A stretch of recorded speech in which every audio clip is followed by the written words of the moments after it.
I thought I knew what betrayal looked like. I was wrong.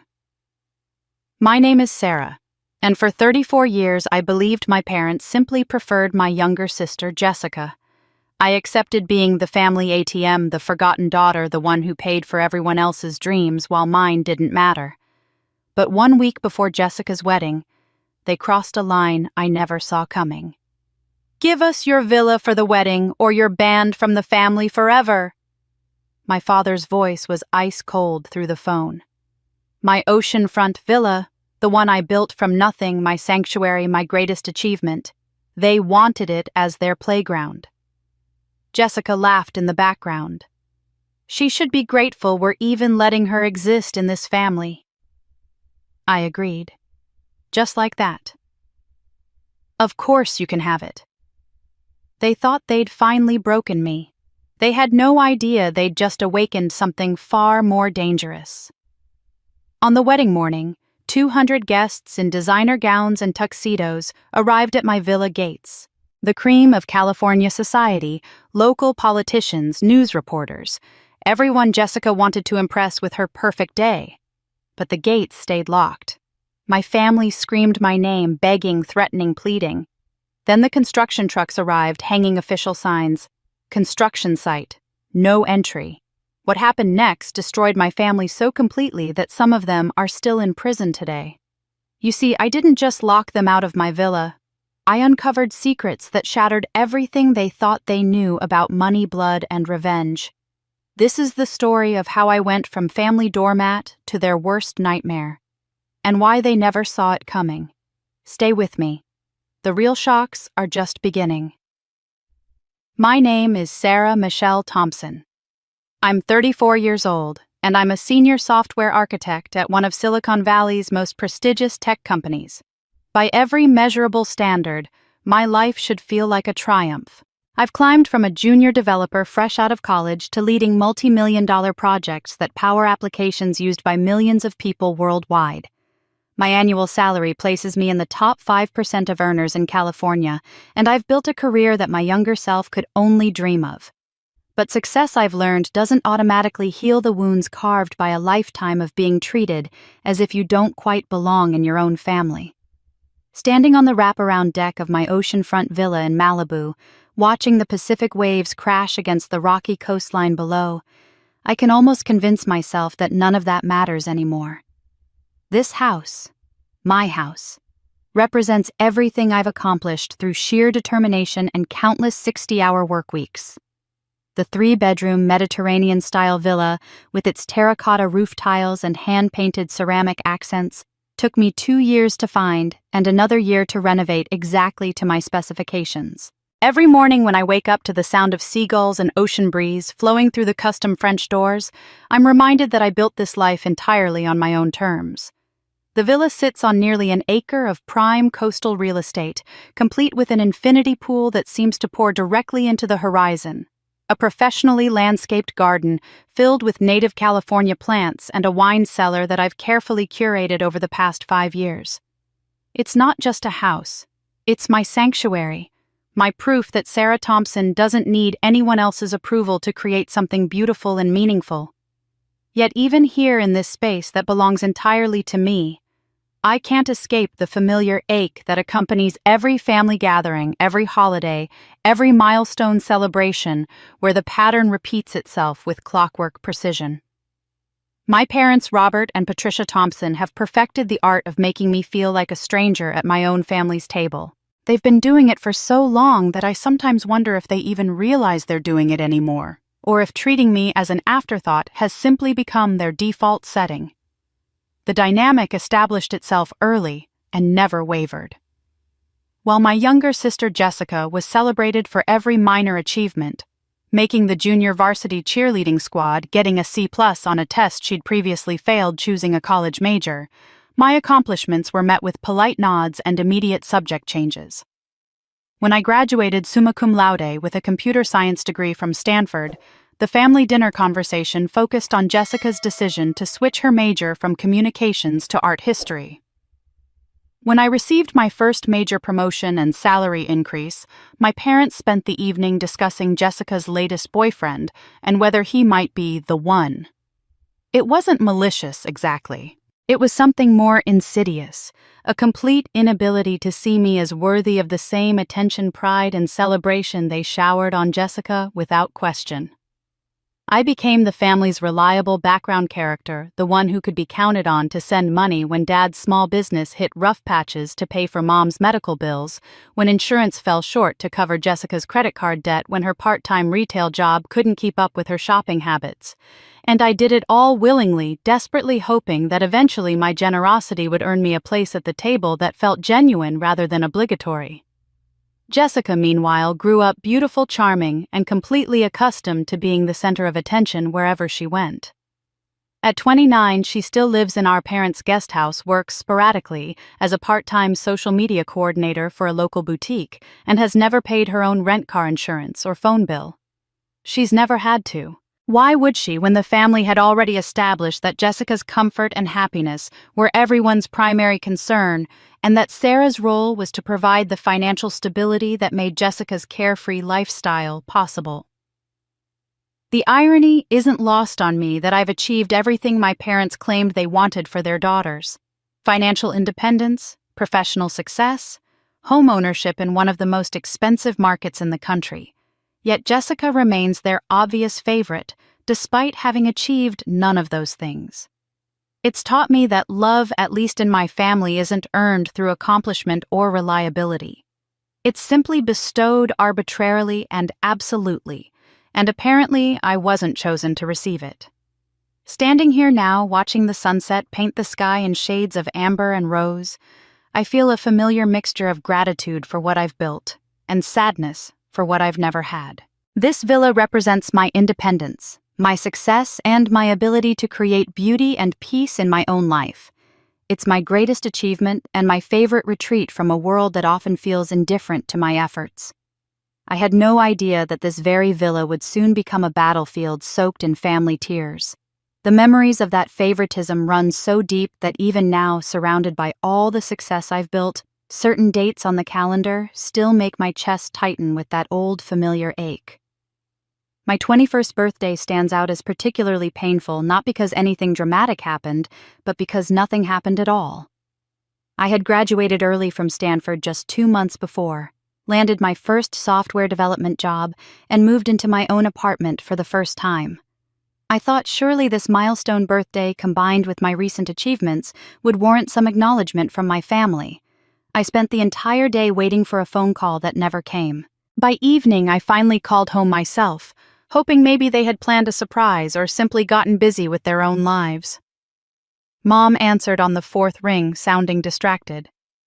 When I gently mentioned that it was my birthday, there was a long pause before she said, "Oh, honey, I'm so sorry. We're at Jessica's school for her spring dance performance. You know how important these events are for her college applications." Jessica was 17 at the time, and this was a small community college dance recital that maybe 30 people attended. But it took priority over acknowledging that their older daughter had just turned 21. The contrast with Jessica's birthday celebrations was so stark it felt deliberately cruel. For her 18th birthday, my parents threw a party that rivaled a wedding reception. They rented the community center, hired a DJ, ordered a 3-tier cake from an expensive bakery, and invited over 100 people. I contributed $500 toward the party expenses without being asked, and spent the entire evening watching extended family and friends congratulate my parents on raising such a wonderful daughter. Jessica wore a tiara and gave a speech about how grateful she was for her amazing family support system. I stood in the back, taking photos with my phone, feeling like hired help at my own sister's celebration. That pattern of ignored achievements versus celebrated mediocrity defined our childhood and followed us into adulthood. When I made the dean's list, 3 consecutive semesters at Stanford, my parents briefly mentioned it to their friends as an afterthought before launching into detailed stories about Jessica's role as a background dancer in her community college's production of Grease. When I received a commendation from my company's CEO for leading a project that saved them $2 million in operational costs, the family dinner conversation centered around Jessica's decision to get highlights in her hair and how beautiful she looked with the new color. The most painful memory involves my college graduation day. I had worked multiple jobs throughout school to minimize my student loan debt, maintained a 3.9 GPA while completing a demanding computer science program, and graduated with honors from one of the most prestigious universities in the country. I was the first person in my family to graduate from a 4-year university, let alone one of Stanford's caliber. The ceremony was on a Sunday morning in May, and I had sent my parents the information months in advance, even offering to pay for their hotel and travel expenses. 2 days before graduation, Jessica announced that she had been selected to perform a solo piece at her community college's Spring Arts Showcase, which happened to be scheduled for the same weekend. Without any discussion or apparent internal conflict, my parents decided to attend Jessica's performance instead. Dad called to explain that Jessica's showcase was a once-in-a-lifetime opportunity, and that my graduation was just a ceremony that I could enjoy with my friends. He suggested we celebrate my achievement with dinner sometime the following week, when they returned from Jessica's performance weekend in Sacramento.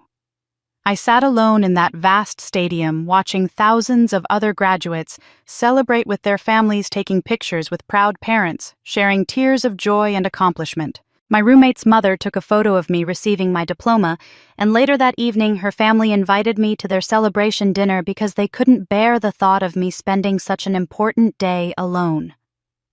That photograph still sits on my desk at work, a reminder of both my achievement and the profound loneliness that accompanied what should have been one of the happiest days of my life.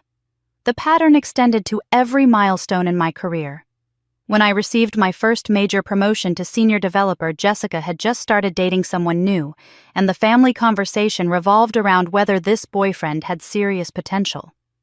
When I bought my first condo at 28, using a down payment I had saved entirely on my own, Jessica had decided to change her major for the 3rd time, and my parents spent hours discussing how to best support her through this challenging transition period.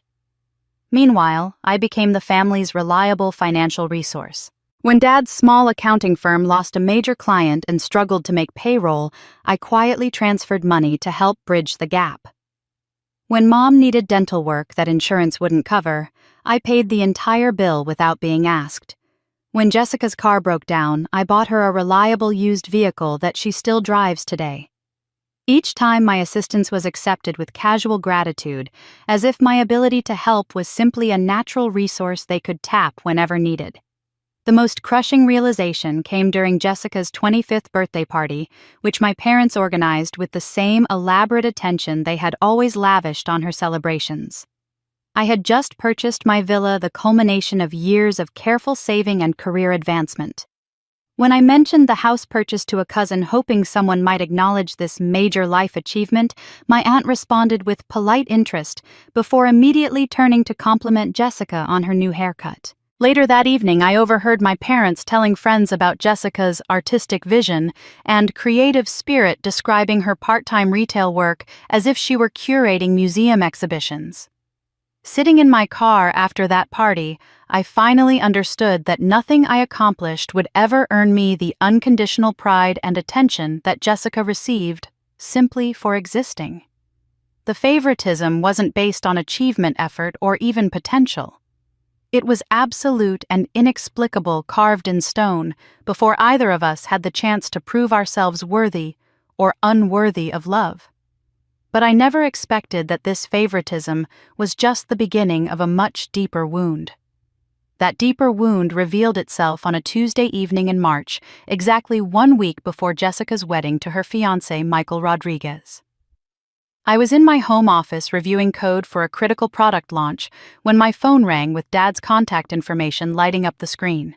The timing felt unusual since my parents rarely called during weekday evenings, preferring to save family communications for weekend conversations that could be kept brief and superficial.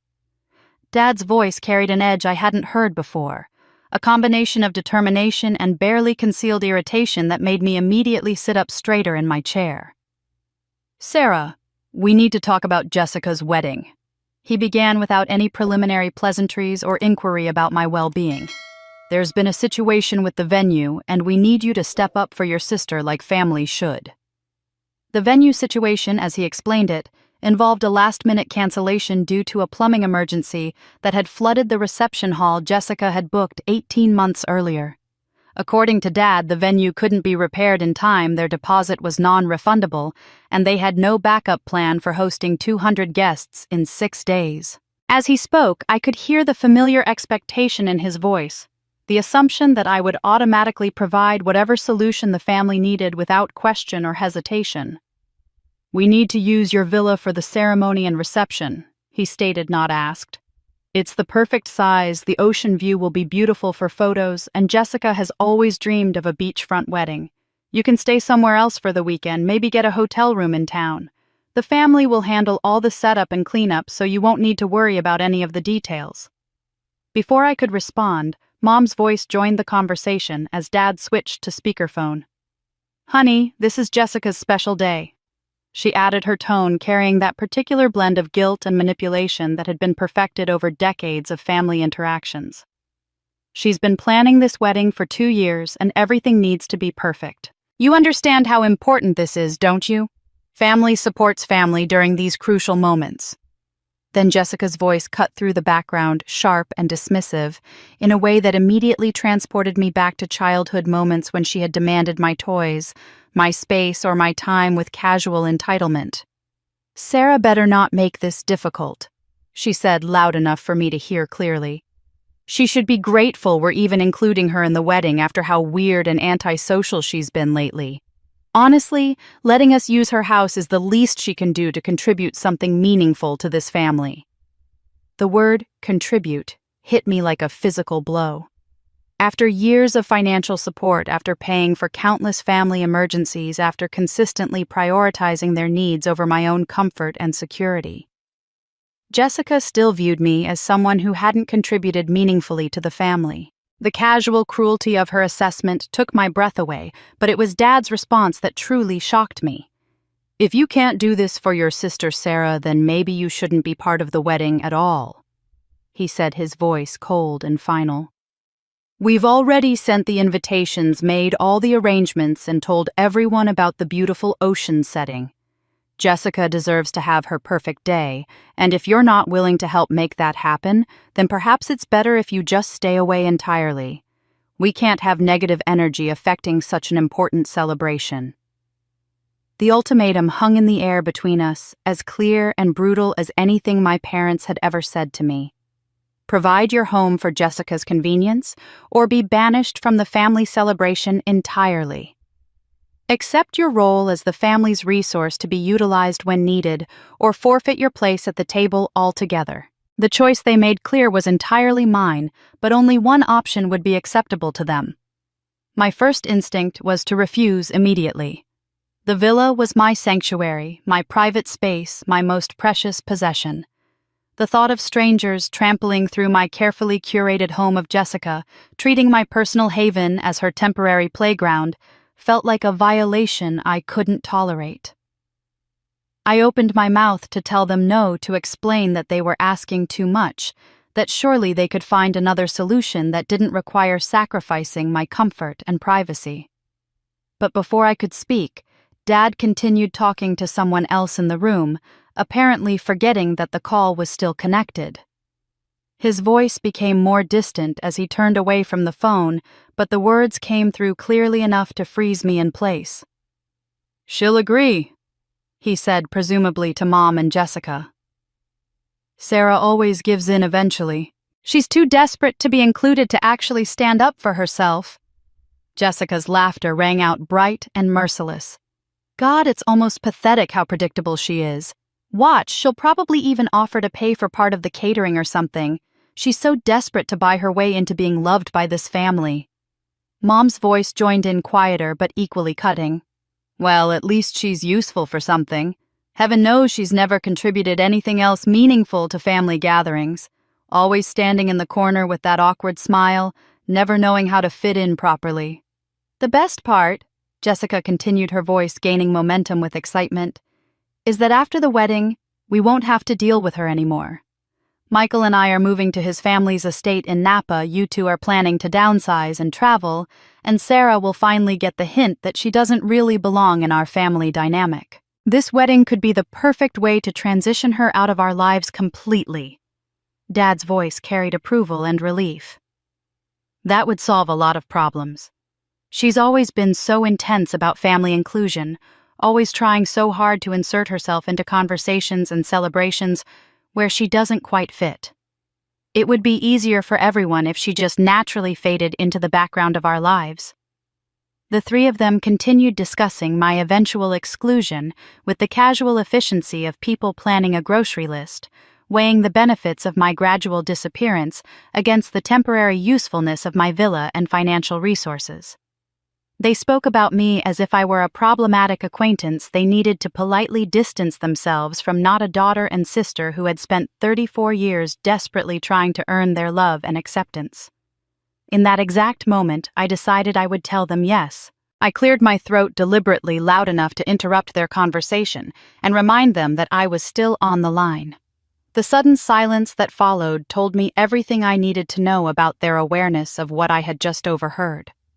Dad's voice returned, first artificially bright and slightly breathless, as if he had been caught in the middle of something embarrassing rather than planning my systematic exclusion from the family. "Sarah, are you still there, honey? We were just discussing some of the wedding logistics while we waited for your answer." His attempt at casual normalcy would have been laughable if it weren't so revealing. The fact that he thought I might believe their conversation about my usefulness and eventual disposal was merely wedding planning showed exactly how little intelligence and awareness they credited me with. I let the silence stretch for several long seconds, partly to collect my thoughts, and partly to let them squirm in their uncertainty about how much I had heard.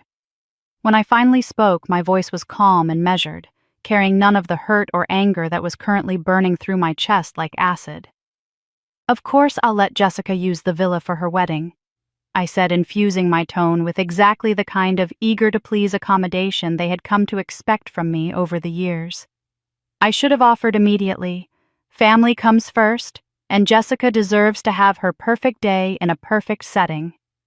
The relief in Dad's voice was immediate and unmistakable. "That's wonderful, Sarah. I knew we could count on you to do the right thing for your sister. This is going to mean everything to Jessica, and we're so grateful for your generosity." Jessica's voice bubbled with excitement and triumph, apparently having no concern about whether I might have overheard her earlier comments about my patheticness and eventual exclusion. "Oh my God! Sarah, this is going to be absolutely amazing. The ocean backdrop will be perfect for photos, and my wedding planner is going to die when she sees the space. You're literally saving my entire wedding. I can't wait to tell Michael that we're going to have the most beautiful ceremony location in all of California." Mom chimed in with maternal warmth that felt particularly hollow given what I had just heard. "This is such a loving gesture, honey. Family support like this is what makes these special occasions truly meaningful. Jessica will remember your kindness for the rest of her life." As they continued expressing their gratitude and excitement, I found myself studying their words with a detachment I had never experienced before in family conversations. Every phrase of appreciation felt calculated, designed to reinforce my role as the accommodating sister who could be relied upon to sacrifice her comfort for Jessica's benefit. Their relief was so palpable that it confirmed they had genuinely worried I might refuse, which suggested they understood exactly how much they were asking of me.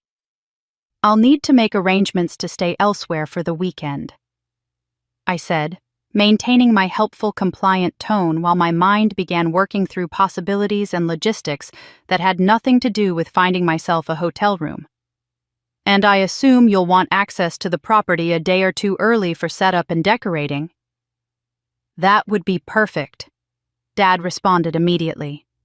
"Jessica's wedding planner will probably want Thursday and Friday to transform the space. I know it's an imposition, but having those extra days will really ensure everything is flawless." "No imposition at all," I assured him, already calculating the timeline I would need for my own preparations. "I want Jessica to have complete access to create her dream wedding. Should I leave my keys somewhere, or would you prefer that I hand them over directly?" "Actually, Jessica interjected. "It would probably be easier if you just left them under the garden rock by the front door. That way we can get started whenever the vendors arrive and you won't have to coordinate your schedule with ours. We're going to be incredibly busy with last-minute preparations." The casual dismissal in her suggestion struck me as particularly revealing. Even when asking to use my home, Jessica couldn't bring herself to request a proper handover meeting or express interest in seeing me before the wedding day. I was being treated like an absent landlord, whose property they were temporarily commandeering, not a sister whose generosity was making their celebration possible. "That sounds perfect," I replied, making mental notes about key locations and access points, while projecting nothing but sisterly cooperation. "I'll make sure the house is completely ready for your use and stay out of your way entirely. The last thing I want is to cause any stress during such an important week." "You're the best, Sarah," Mom said, her voice warm with the kind of affection that appeared exclusively when I was providing something the family needed. This kind of selflessness is exactly what family should be about. Jessica is so lucky to have a sister who puts her happiness first. After we ended the call, I sat in my office for nearly an hour, staring out at the ocean, while my mind processed what had just occurred. The conversation had revealed several crucial pieces of information that I couldn't ignore. First, my family genuinely believed I was too desperate for inclusion to ever stand up for myself in any meaningful way. Second, they felt comfortable discussing my removal from their lives because they assumed I would never discover their true intentions. Third, they had planned to use this wedding as a transition point for cutting me out permanently while still extracting maximum benefit from my resources. Most importantly, they had fundamentally misunderstood who I was and what I was capable of. They saw a pathetic, desperate woman clinging to family relationships that brought her nothing but pain. They failed to see the strategic mind that had built a successful tech career, the analytical skills that had guided complex software projects to completion, and the careful planning abilities that had created the financial security they had been exploiting for years. Their assumption that I would meekly accept their timeline for my disposal was their first major miscalculation. Their belief that I would hand over my home without any conditions or considerations was their second. Their confidence that I had no idea what they truly thought of me was their third and most critical error. As I opened my laptop and began researching property law, event permitting requirements, and construction regulations, I felt a clarity of purpose that had been missing from my life for years. For the first time in our relationship, I held all the cards while they remained completely unaware that a game had even begun. They thought I had surrendered, but I had just begun loading the ammunition. As I sat there with my laptop open researching the legal frameworks that would make my plan possible, other memories began surfacing with startling clarity, each one adding fuel to the determination that was rapidly crystallizing in my chest. These weren't the general recollections of favoritism I had been carrying for years, but specific moments of betrayal so sharp and deliberate that they had carved permanent scars in my sense of self-worth. The most devastating memory involved my high school graduation, an event that should have represented the culmination of 4 years of academic excellence and the launching point for my future success. I had graduated as valedictorian with a full scholarship to Stanford Achievements that represented not just personal triumph, but validation that all my hard work and sacrifice had been worthwhile. For weeks leading up to the ceremony, I had imagined my parents in the audience finally seeing me as someone worthy of their pride and attention. The graduation was scheduled for a Saturday evening in June, with the ceremony beginning at 7 o'clock in the school's main auditorium. I had given my parents the information months in advance, ordering extra tickets for extended family members, and even offering to arrange a celebration dinner afterward at a restaurant of their choosing. They had seemed appropriately enthusiastic, with Mom mentioning how excited she was to see me give the valedictorian speech and Dad joking about finally having a Stanford graduate in the family. 3 days before graduation, Jessica announced that she had been selected to perform a solo piece in her community college's spring music showcase, a casual evening event that featured student performances in various musical genres. The showcase was scheduled for the same Saturday as my graduation, beginning at 6 o'clock at a small theater about 40 minutes from our house. When I learned about the timing conflict, I initially assumed my parents would attend my graduation ceremony, since it represented a far more significant milestone and had been planned for months. Instead, Dad called me on Friday afternoon to explain that they had decided to attend Jessica's performance because she's been working so hard on this piece and she's really nervous about performing solo for the first time. He suggested that I wouldn't really miss them since I would be busy with the ceremony itself and promised they would take me out for a nice dinner the following weekend to celebrate my achievement properly. The casual way he dismissed my graduation ceremony as something I could handle on my own, while treating Jessica's brief musical performance as a family priority that required everyone's presence, revealed everything about their true feelings toward my accomplishments. They weren't missing my graduation due to an unavoidable conflict or emergency. They were choosing Jessica's minor showcase over my major academic milestone because her comfort and confidence mattered more to them than my moment of triumph. Sitting alone in that auditorium, watching other families cheer and take photographs as their children crossed the stage, I felt a loneliness so profound that it overshadowed even the pride of delivering my valedictorian speech to an audience of hundreds. When my name was called and I walked across that stage to receive my diploma with highest honors, the empty seats where my family should have been sitting felt like a physical weight pressing down on my chest. Even more painful was the memory of how they had funded Jessica's car purchase just 2 months before my graduation.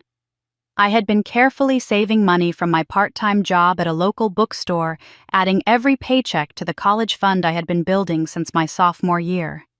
The fund wasn't large, but it represented hundreds of hours of work and careful budgeting money I had planned to use for textbooks, housing deposits, and other expenses that my scholarship wouldn't cover.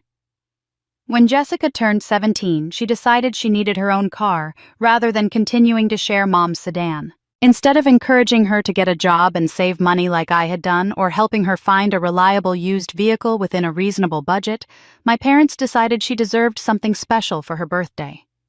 They found a sporty convertible at a local dealership, a car that cost nearly $8,000 and represented far more than Jessica's transportation needs. When they realized they didn't have the full amount available, Dad approached me with what he presented as a temporary loan request. "We'll pay you back as soon as the business has a good quarter," he promised, explaining that Jessica's happiness was worth the short-term financial strain. "You understand how important it is for a young woman to feel confident and independent." The irony of using my money to purchase someone else's independence while undermining my own financial security seemed completely lost on him. I handed over nearly $6,000 from my college fund money that represented months of careful saving and sacrifice. True to form, the loan was never repaid, never mentioned again, and never acknowledged as a significant contribution to Jessica's gift. Watching Jessica drive off in her new car, laughing with friends, and completely oblivious to the source of her newfound freedom, I felt something shift inside me that had never quite shifted back. It wasn't just the money, though. Losing my college fund created genuine financial stress for my first year at Stanford.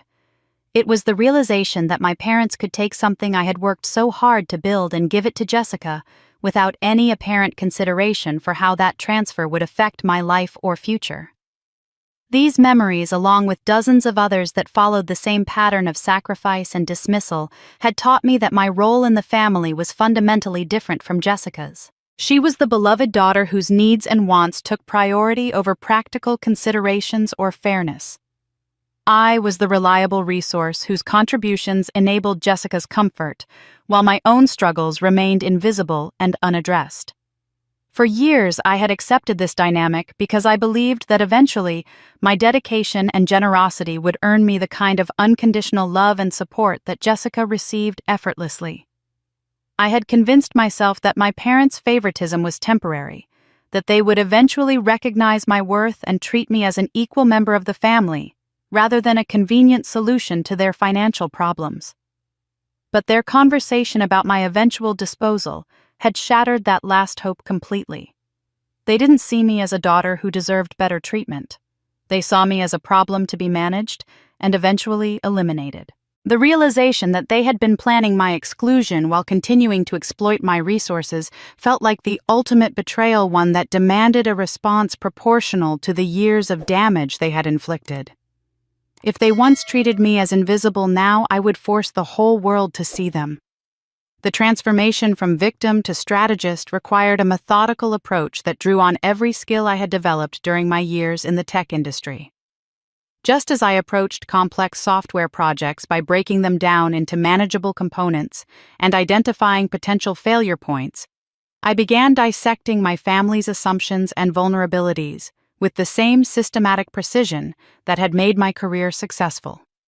My first priority was establishing an unshakable legal foundation for everything that would follow. Monday morning, I called James Morrison, the attorney who had handled my villa purchase 3 years earlier, and scheduled an emergency consultation for that afternoon. When I arrived at his downtown office, I explained that I needed a comprehensive review of my property ownership documentation due to a family situation that might require legal clarity. James pulled my files and spent nearly 2 hours examining every document related to the villa purchase, from the original title search to the final closing papers. His findings were exactly what I had hoped for, but needed to confirm beyond any doubt. The property was registered solely in my name, with no co-signers, no liens beyond my mortgage, which I had been paying independently, and no legal claims from any other party. My parents had never contributed financially to the purchase, had never been listed as co-owners, and had no legal standing to make any demands regarding the property's use. "Sarah, this house is entirely yours," James confirmed, sliding the documentation across his desk. "No one else has any legal right to access this property without your explicit permission. If someone were to use your home for an event without your consent, they could potentially face trespassing charges, especially if they caused any damage or disruption to your neighbors." I asked him to prepare a formal letter documenting my sole ownership, along with a detailed summary of my rights as the property owner. This letter would serve as crucial evidence if legal authorities became involved in what I was planning. James agreed to have everything ready by Wednesday, giving me the documentation I needed well before Jessica's wedding weekend. My next step required careful research into pool renovation and landscaping companies that could accommodate an unusual request with very specific timing requirements. I spent Tuesday evening calling different contractors, explaining that I needed emergency pool resurfacing and extensive landscaping work that had to begin on a particular Saturday morning due to insurance requirements and permit restrictions. The third company I contacted, Coastal Construction and Landscaping, seemed intrigued rather than concerned by my tight timeline. The owner, a woman named Maria Santos, explained that they often handled emergency renovation projects for insurance companies and understood the importance of strict scheduling. When I described the scope of work I needed, including pool drainage surface preparation and comprehensive garden restructuring, she quoted a price that was substantial but not unreasonable for the expedited timeline. "We can have crews on site by 7 in the morning, Maria assured me. "Pool renovation requires heavy machinery and creates significant noise, so we'll need to post official construction zone signs to comply with city noise ordinances.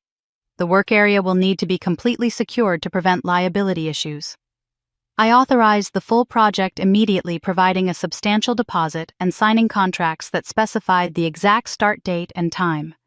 Maria agreed to handle all necessary permits and city notifications, ensuring that everything would be completely legal and properly documented. The construction zone signs and safety barriers would be legitimate and enforceable, making it impossible for anyone to claim the renovation was a fraudulent obstruction. The final component of my preparation involved setting up what appeared to be a thoughtful wedding gift for Jessica, but would actually serve as a crucial element in my larger plan. I contacted an event insurance company and purchased a comprehensive policy that would cover wedding cancellations, vendor failures, and venue-related disasters.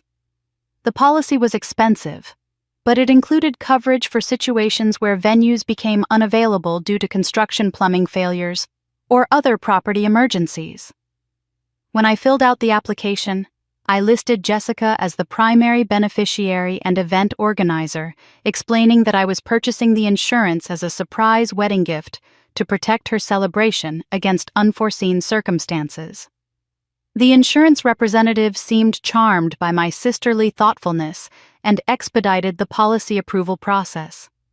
The coverage would become active 48 hours before the wedding date, providing a narrow window during which Jessica could potentially file a claim for venue-related cancellation. I carefully read through every clause and provision in the insurance policy, paying particular attention to the requirements for filing claims and the documentation needed to prove that a venue had become unusable due to legitimate circumstances.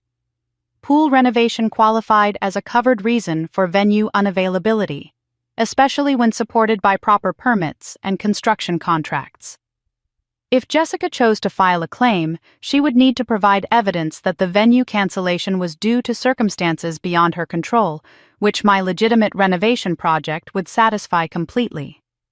Throughout these preparations, I maintained my usual routine and demeanor, responding to family calls and messages with the same accommodating tone I had always used. When Mom called to thank me again for my generosity and to ask about key arrangements, I cheerfully confirmed that I would leave them under the garden rock as Jessica had requested. When Jessica texted to ask about parking arrangements for vendors and guests, I provided detailed information about the property layout and assured her that everything would be perfect for her special day.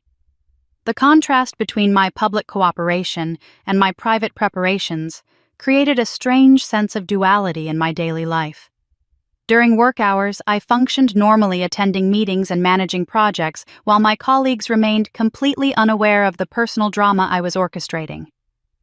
In the evenings, I continued researching legal precedents, reviewing construction timelines, and refining the details of a plan that would expose my family's true nature to everyone they cared about impressing. By Thursday evening, just 2 days before the wedding, every element was in place. My legal documentation was complete, my construction contracts were signed and scheduled, my insurance policy was active and ready for potential claims. Most importantly, my family remained completely confident that I had surrendered to their demands and would provide exactly the accommodating backdrop they expected for Jessica's perfect day. They wouldn't just lose a wedding, they would lose much more than they could ever imagine. The only person who might have detected the shift in my demeanor was my closest friend, Rachel Chen, who had known me since our graduate school days at Stanford and possessed an uncanny ability to read the subtle changes in my mood and behavior. Rachel worked as a senior project manager at a competing tech firm, and we had maintained our friendship through weekly coffee meetings and regular text conversations that provided both of us with a reliable outlet for professional stress and personal concerns. On Friday morning, less than 24 hours before Jessica's wedding, Rachel called to ask if I wanted to meet for our usual coffee before the weekend festivities began. I had been so focused on finalizing my preparations that I had forgotten to mention the wedding details to her, and when I explained that I would be spending the weekend at a hotel while my family used my villa for Jessica's celebration, her response was immediate and sharp. "Wait, they asked you to give up your house for the weekend, Sarah. That's completely unreasonable. Your villa is your private space, not a rental property for family events." Rachel's voice carried the kind of protective anger that came from years of listening to me describe my family's treatment and watching me make excuses for their behavior. I found myself explaining the venue emergency and the short timeline describing my family's request as a reasonable solution to an unexpected crisis, rather than the entitled demand it had actually been. But Rachel knew me too well to accept my diplomatic version of events, and she pressed for details about how the conversation had unfolded and whether I had been given any real choice in the matter. "This is the same pattern we've talked about for years," she said, her voice growing more concerned as I reluctantly admitted the ultimatum my parents had presented.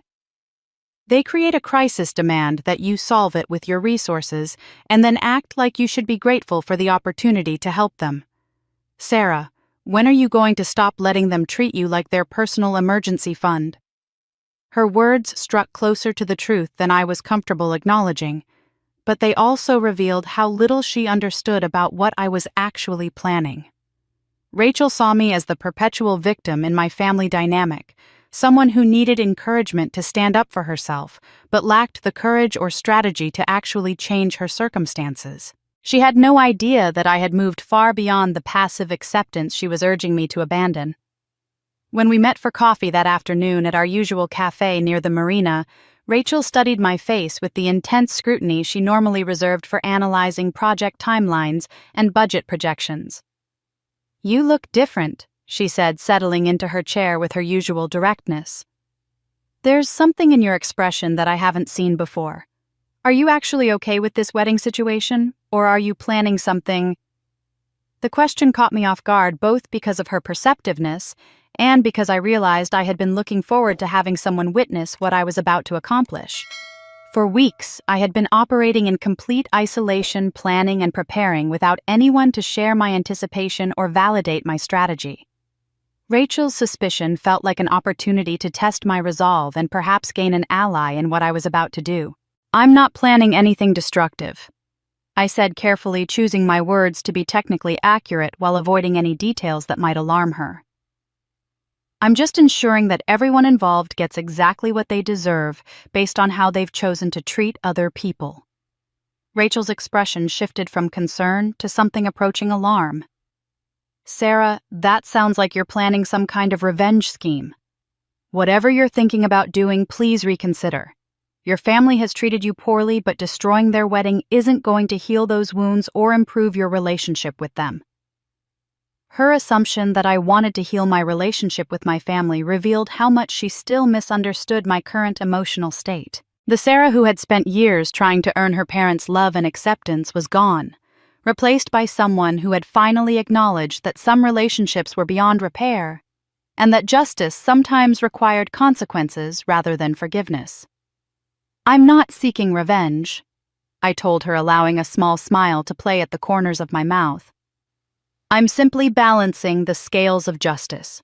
For too long, my family has operated under the assumption that they can treat me however they choose without any accountability or consequences. Tomorrow, they're going to discover that actions have results and that taking advantage of someone's generosity has limits. Rachel leaned forward across the small cafe table, her voice dropping to an urgent whisper. Listen to yourself, Sarah. You're talking like someone who's about to do something that can't be undone. Whatever your family has done to hurt you, ruining Jessica's wedding will make you look like the villain in this story. People won't see the years of mistreatment that led to this moment. They'll only see you destroying what should be the happiest day of your sister's life. Her concern was genuine and came from a place of caring, but it also demonstrated her fundamental misunderstanding of what justice looked like when years of diplomatic solutions had failed completely. Rachel believed in communication, compromise, and gradual relationship improvement because she came from a family where love was unconditional and conflicts could be resolved through honest conversation. She couldn't comprehend that some family dynamics were so toxic that the only healthy response was complete disengagement, backed by clear consequences.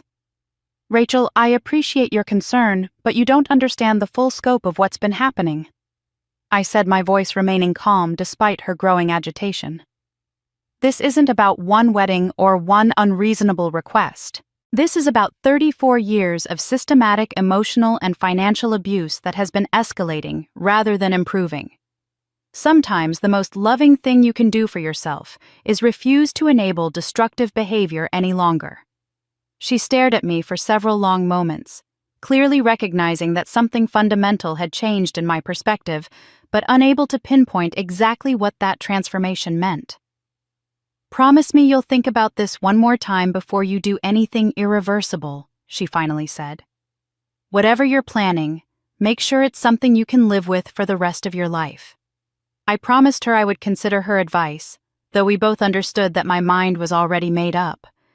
As we parted ways outside the cafe, Rachel gave me a longer hug than usual, and I sensed she was genuinely worried about what the next 24 hours might bring. Her concern was touching, but it also reinforced my realization that I was completely alone in understanding the necessity of what was about to happen. Walking back to my car, I felt the familiar weight of isolation that had characterized most of my important life decisions. Just as I had navigated my education, career, and home purchase without meaningful family support, I would handle this situation independently as well. The difference was that this time my solitude felt empowering rather than lonely. And then someone else began watching my every move.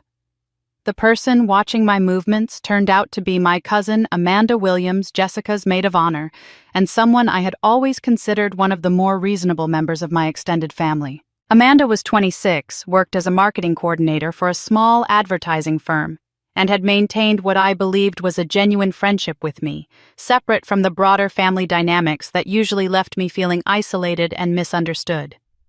Amanda called me Friday evening just as I was finishing my final preparations and double-checking the timeline for Saturday's events. Her voice carried the warm, conspiratorial tone she had always used when she wanted to discuss family drama or share gossip about our relatives' latest adventures and misadventures. "Sarah, I've been thinking about you all week." She began settling into what sounded like a comfortable phone conversation. "I know this whole wedding venue situation has been stressful, and I wanted to check in and see how you're really feeling about everything. I mean, it's pretty intense that they asked you to give up your house with such short notice." Her concern seemed genuine, and I found myself appreciating what felt like the first empathetic response I had received from any family member since the wedding crisis began. Amanda had always been more perceptive than most of our relatives, and her acknowledgement that the situation was unfair felt validating after days of being treated as if my accommodation was both expected and insufficient. "It's been challenging," I admitted, allowing a note of weariness to enter my voice. "I keep trying to focus on Jessica's happiness, but honestly, Amanda, sometimes I feel like my own comfort and feelings don't matter to anyone in this family. It's like I'm only valued for what I can provide, rather than who I am as a person." Amanda made sympathetic noises and encouraged me to elaborate on my feelings, asking specific questions about my conversations with my parents and my concerns about the weekend logistics. Her questions felt supportive and understanding, the kind of detailed interest that suggested she genuinely cared about my emotional well-being rather than simply gathering surface-level information. Over the course of our 40-minute conversation, I found myself sharing more than I had intended about my frustration with the family dynamics and my growing sense that I needed to establish better boundaries in my relationships with my parents and Jessica. Amanda listened attentively, offering validation and encouragement that felt like exactly what I needed to hear from someone who understood the family from the inside. "You know what, Sarah, I think you're handling this situation with incredible grace," she said near the end of our call. "A lot of people would have refused outright or made a huge scene about the short notice. The fact that you're prioritizing Jessica's happiness even when it's inconvenient for you shows what kind of person you really are." Her praise felt genuine and helped reinforce my sense that I was taking the high road in a difficult situation. When we ended the call, I felt more confident about my decision to allow the wedding to proceed at my villa, and Amanda had successfully positioned herself as my ally and confidant within the family structure. What I didn't realize until the next morning was that Amanda had called my mother immediately after our conversation ended, providing a detailed report of everything I had shared about my emotional state and my plans for the weekend. I discovered this betrayal entirely by accident when I arrived at my office early Saturday morning to pick up some files I needed for my hotel stay. As I was gathering my papers, my phone rang with a call from my mother, who apparently hadn't realized how early it was or considered that I might not be available for a lengthy conversation. When I answered, I could hear Jessica's voice in the background, along with what sounded like wedding preparation activity and multiple conversations happening simultaneously. "Sarah, honey, Amanda told us about your conversation last night," Mom said without any preamble or consideration for whether I might prefer privacy about my personal feelings. "She said you're feeling a little overwhelmed by everything, and we just wanted you to know how much we appreciate your sacrifice for Jessica's special day." The casual way she referenced my private conversation with Amanda hit me like a physical blow. I had trusted Amanda with my genuine feelings and concerns, believing that she was offering me emotional support during a difficult time. Instead, she had immediately reported our entire conversation to my parents, turning my moment of vulnerability into intelligence gathering for the family's benefit. "Amanda was so sweet to check on you," Jessica's voice called from the background. "She told us you're really committed to making sure everything goes perfectly today, and that you're not planning to cause any drama or complications. That's such a relief, Sarah. We were a little worried you might try to make the day about yourself somehow." The revelation that Amanda had been specifically tasked with assessing whether I might cause drama clarified the true purpose of her supportive phone call. My family had been concerned enough about my potential resistance to their plans that they had enlisted Amanda to gather intelligence about my emotional state and intentions for the wedding day. More disturbing was the realization that this surveillance suggested they had some awareness that their treatment of me might provoke a negative response. They understood on some level that asking me to surrender my home with a week's notice was unreasonable, and they were concerned enough about my potential reaction to monitor my behavior through a family member they knew I trusted. Rather than confronting Amanda or expressing my hurt about her betrayal, I decided to use this intelligence network to my advantage. If my family wanted information about my state of mind and intentions, I would provide exactly the information that would serve my purposes while maintaining my element of surprise. Over the next several hours, I began sending Amanda carefully crafted text messages designed to reinforce the impression that I was emotionally resigned to my role as the accommodating sister who would cause no trouble for Jessica's perfect day. I complained about feeling tired and overwhelmed, mentioned that I was looking forward to a quiet weekend at a hotel where I could rest and avoid any wedding stress, and expressed gratitude that the family was handling all the logistics so I wouldn't need to worry about details. Each message was calculated to suggest that I had fully accepted my exclusion from the wedding preparation and was seeking comfort in withdrawal rather than confrontation. I portrayed myself as someone who was emotionally drained by the situation, but committed to avoiding conflict rather than addressing the underlying issues that had created my distress. Amanda responded to each message with sympathy and encouragement, assuring me that I was making the right choice by prioritizing family harmony over my own feelings. Her responses confirmed that she was indeed reporting our conversations to my parents, as her language increasingly echoed the phrases and sentiments that my family typically used to manage my emotional reactions to their decisions. By mid-afternoon, I was confident that my parents and Jessica believed I had been effectively neutralized as a potential source of wedding day complications. Through Amanda's reports, they had received confirmation that I was emotionally defeated, physically absent, and committed to avoiding any actions that might disrupt Jessica's celebration.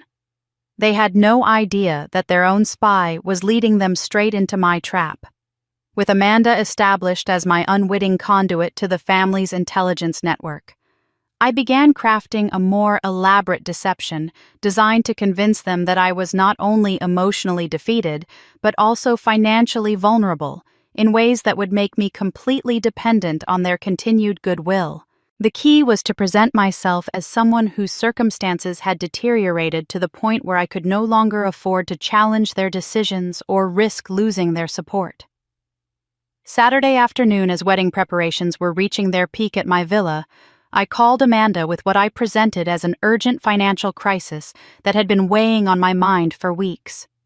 My voice carried the kind of barely controlled panic that suggested someone on the verge of a complete breakdown, and I allowed genuine emotion to creep into my tone as I described fictional problems that painted me as increasingly desperate and powerless. "Amanda, I need to talk to someone, and I don't know who else I can trust with this." I began setting the stage for revelations that would make their way directly to my parents within hours. "I've been trying to keep it together for Jessica's wedding, but honestly, I'm in serious financial trouble, and I don't know what I'm going to do." I proceeded to outline a carefully constructed story about unexpected expenses and cash flow problems that had supposedly been building for months. I explained that my company had implemented budget cuts that reduced my expected bonus, that my villa's property taxes had increased dramatically due to a reassessment, and that I had discovered several major home repairs that would require immediate attention and substantial financial investment. The pool renovation I mentioned, it's not optional anymore, I told Amanda, allowing my voice to crack with what sounded like genuine distress. The inspection revealed structural problems that could cause serious damage if they're not addressed immediately. I'm looking at over $50,000 in emergency repairs, and I just don't have that kind of money available right now. Amanda made appropriate, sympathetic noises while I continued building the fiction of my financial desperation. I described having to consider selling the villa, possibly taking a second mortgage, or even moving back in with my parents temporarily while I sorted out my money problems. Each detail was designed to reinforce the impression that I was facing a crisis that would make me more dependent on family support, rather than less. The worst part is that I can't even ask the family for help because everyone's focused on Jessica's wedding, and I don't want to burden anyone with my problems during such an important time. I continued creating the perfect excuse for why my fictional crisis would remain secret, while establishing myself as someone too considerate and defeated to cause any disruption. I could hear Amanda taking mental notes as I elaborated on my supposed difficulties, and I knew she was already planning how to relay this information to my parents in a way that would maximize their sense of relief about my neutralized state. The story I was telling positioned me as someone so overwhelmed by personal problems that I had no energy or resources left to challenge their decisions about the wedding or anything else. "Sarah, I had no idea you were dealing with all of this," Amanda said, her voice carrying what sounded like genuine concern, mixed with the satisfaction of someone who had stumbled upon valuable intelligence. "It explains why you've seemed so tired and distracted lately. Are you sure you don't want me to mention anything to your parents? They might be able to help, especially your dad with his business connections." I declined her offer with what I hoped sounded like pride, mixed with resignation, explaining that I needed to handle my problems independently and didn't want to create additional stress for the family during Jessica's special time. This response would serve multiple purposes when Amanda reported it, demonstrating both my continued isolation from family support systems and my commitment to avoiding any actions that might disrupt their celebration. By evening, the effects of Amanda's intelligence gathering were evident in the increasingly casual and dismissive way my family communicated with me. Jessica sent me a brief text thanking me for making everything possible, but including no details about timing logistics or any consideration for my convenience during the transition. My parents called to confirm key arrangements, but spoke to me with the kind of patronizing kindness typically reserved for elderly relatives or children who needed gentle management. "We really appreciate everything you're doing for Jessica," Dad said during our final coordination call, his tone carrying an undertone of satisfaction that suggested he felt completely confident about his control over the situation. "This kind of family support is exactly what makes these occasions so special. Jessica is absolutely glowing with happiness." In the background, I could hear Jessica's laughter and excited conversation with what sounded like several friends who had arrived early to help with preparations. Her voice carried the kind of carefree joy that belonged to someone who had never doubted that the world would arrange itself around her convenience and who had received confirmation that even potential obstacles would dissolve without requiring any effort or compromise on her part. "Sarah's been so understanding about everything." Jessica's voice drifted closer to the phone. "Amanda told us she's dealing with some personal stuff right now, so it's actually perfect that she won't be around to stress about details or try to micromanage anything. We can just focus on making everything beautiful without worrying about anyone's feelings getting hurt." The casual cruelty of her assessment, delivered within my hearing, confirmed that my family now viewed me as completely harmless and entirely under their control. They believed that my fictional financial crisis had broken whatever resistance I might have mounted to their plans, and that my accommodation of their demands represented permanent acceptance of my subordinate role in family dynamics. Mom's voice joined the conversation with maternal warmth that felt particularly hollow given the context. "It's wonderful when family can come together like this during important moments. Sarah's generosity is really making Jessica's dream wedding possible, and we're all so grateful for her sacrifice." Their gratitude felt like the final insult, confirming that they viewed my surrender of my home as a sacrifice I should be honored to make rather than an imposition they should feel guilty about requesting. They had successfully convinced themselves that I was not only willing but grateful to provide whatever resources they needed while expecting nothing in return, except their brief acknowledgement of my usefulness. As I listened to their satisfied planning and celebration, I felt a cold clarity settle over me that erased any remaining doubts about what I was about to do. Their complete confidence in my defeat and their casual discussion of my problems as convenient solutions to their logistics confirmed that they had never seen me as a person worthy of consideration or respect. While they were laughing, I was counting every second on the clock. The precision of my timing calculations had revealed an opportunity that extended far beyond simple family revenge into the realm of public accountability and social consequences that would resonate throughout our community for years to come. As I sat in my hotel room Friday night reviewing the guest list Jessica had proudly shared with extended family members, I realized that her desire for a high-profile celebration had created the perfect stage for a much more dramatic performance than she had ever imagined. Jessica's guest list read like a directory of Malibu's social elite, including prominent business leaders, influential community members, and several families whose names appeared regularly in local society columns and charity event coverage. She had spent months cultivating relationships with these connections, viewing her wedding as an opportunity to establish herself and Michael as serious players in the community's social hierarchy rather than simply celebrating their commitment to each other. Using the information I had gathered about her guest list and wedding timeline, I began crafting additional invitations that would expand the audience for Saturday's events in ways that would transform a private family celebration into a very public examination of character and consequences. These supplementary invitations were not intended to increase the guest count for Jessica's party, but rather to ensure that appropriate witnesses would be present when the true nature of my family's behavior became impossible to ignore.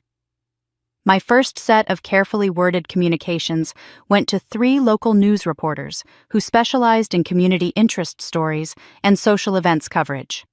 I contacted Lisa Martinez from the Malibu Times, David Chen from the coastal lifestyle magazine Pacific Shores, and Rebecca Thompson from the community blog that covered local social events and business networking occasions. Each invitation was crafted to suggest that they had been recommended by mutual acquaintances who thought they might be interested in covering what was being described as one of the most elaborate wedding celebrations of the year.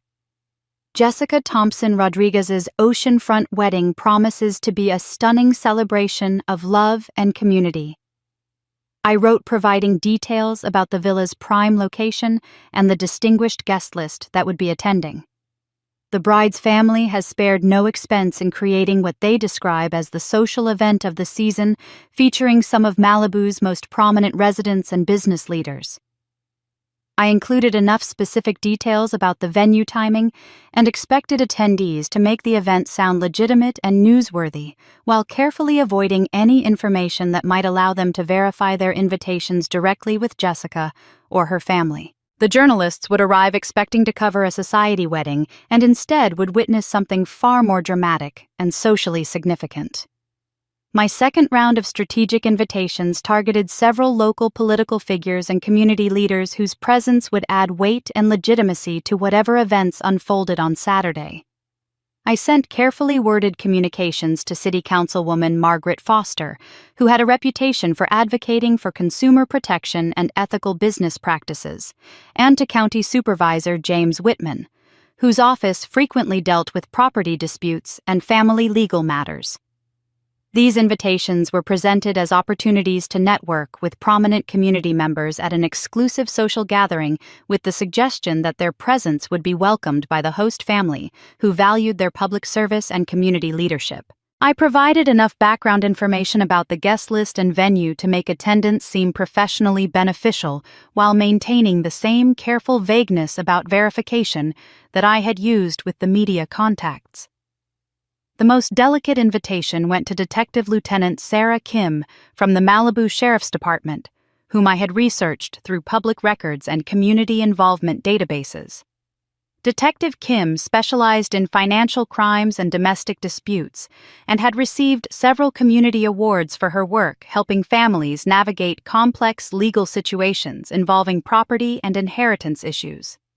I crafted her invitation as a personal recommendation from a mutual professional contact suggesting that she might enjoy networking with other community leaders at what was being described as a celebration of family values and community support. The invitation carefully mentioned that several prominent business leaders would be discussing community safety initiatives and family support programs, topics that aligned with her professional interests and community involvement. Each invitation included subtle details that would make the recipients feel that their attendance was both welcome and potentially beneficial for their professional or personal interests. I provided enough information about timing, location, and expected attendees to make the event sound legitimate and worth their time, while avoiding any specifics that might prompt them to contact Jessica or her family for verification.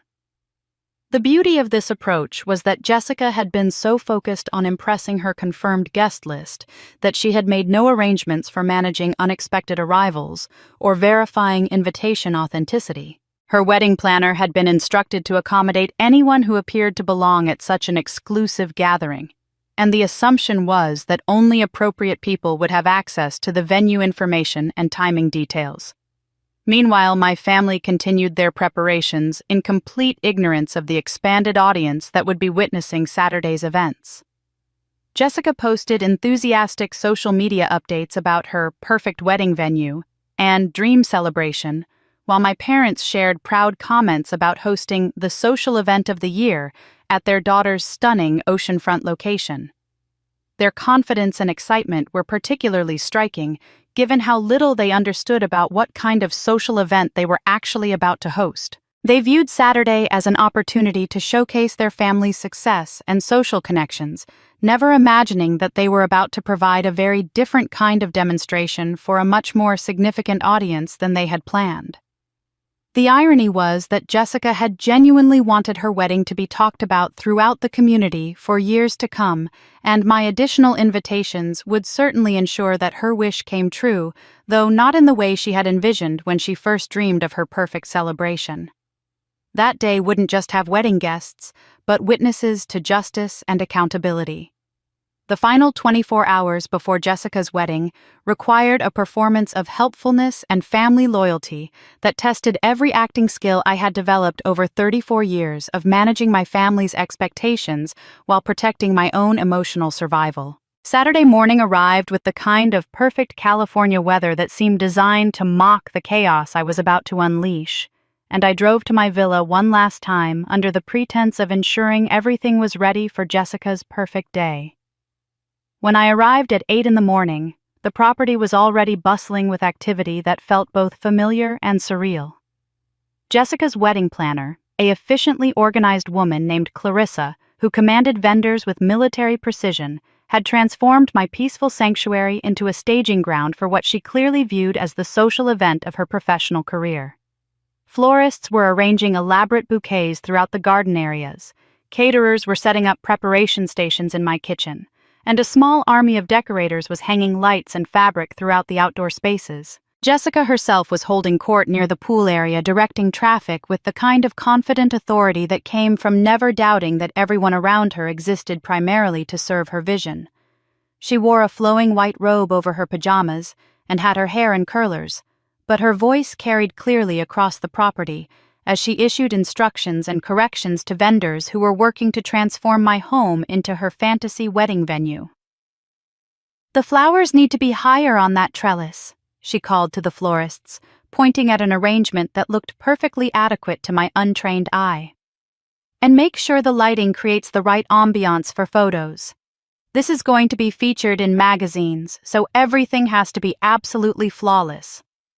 When she noticed my arrival, Jessica's expression shifted to the kind of patronizing gratitude that suggested she viewed my presence as both unnecessary and potentially disruptive to her carefully orchestrated morning. "Sarah, you're here early. I thought you'd want to sleep in at your hotel before everything gets crazy busy."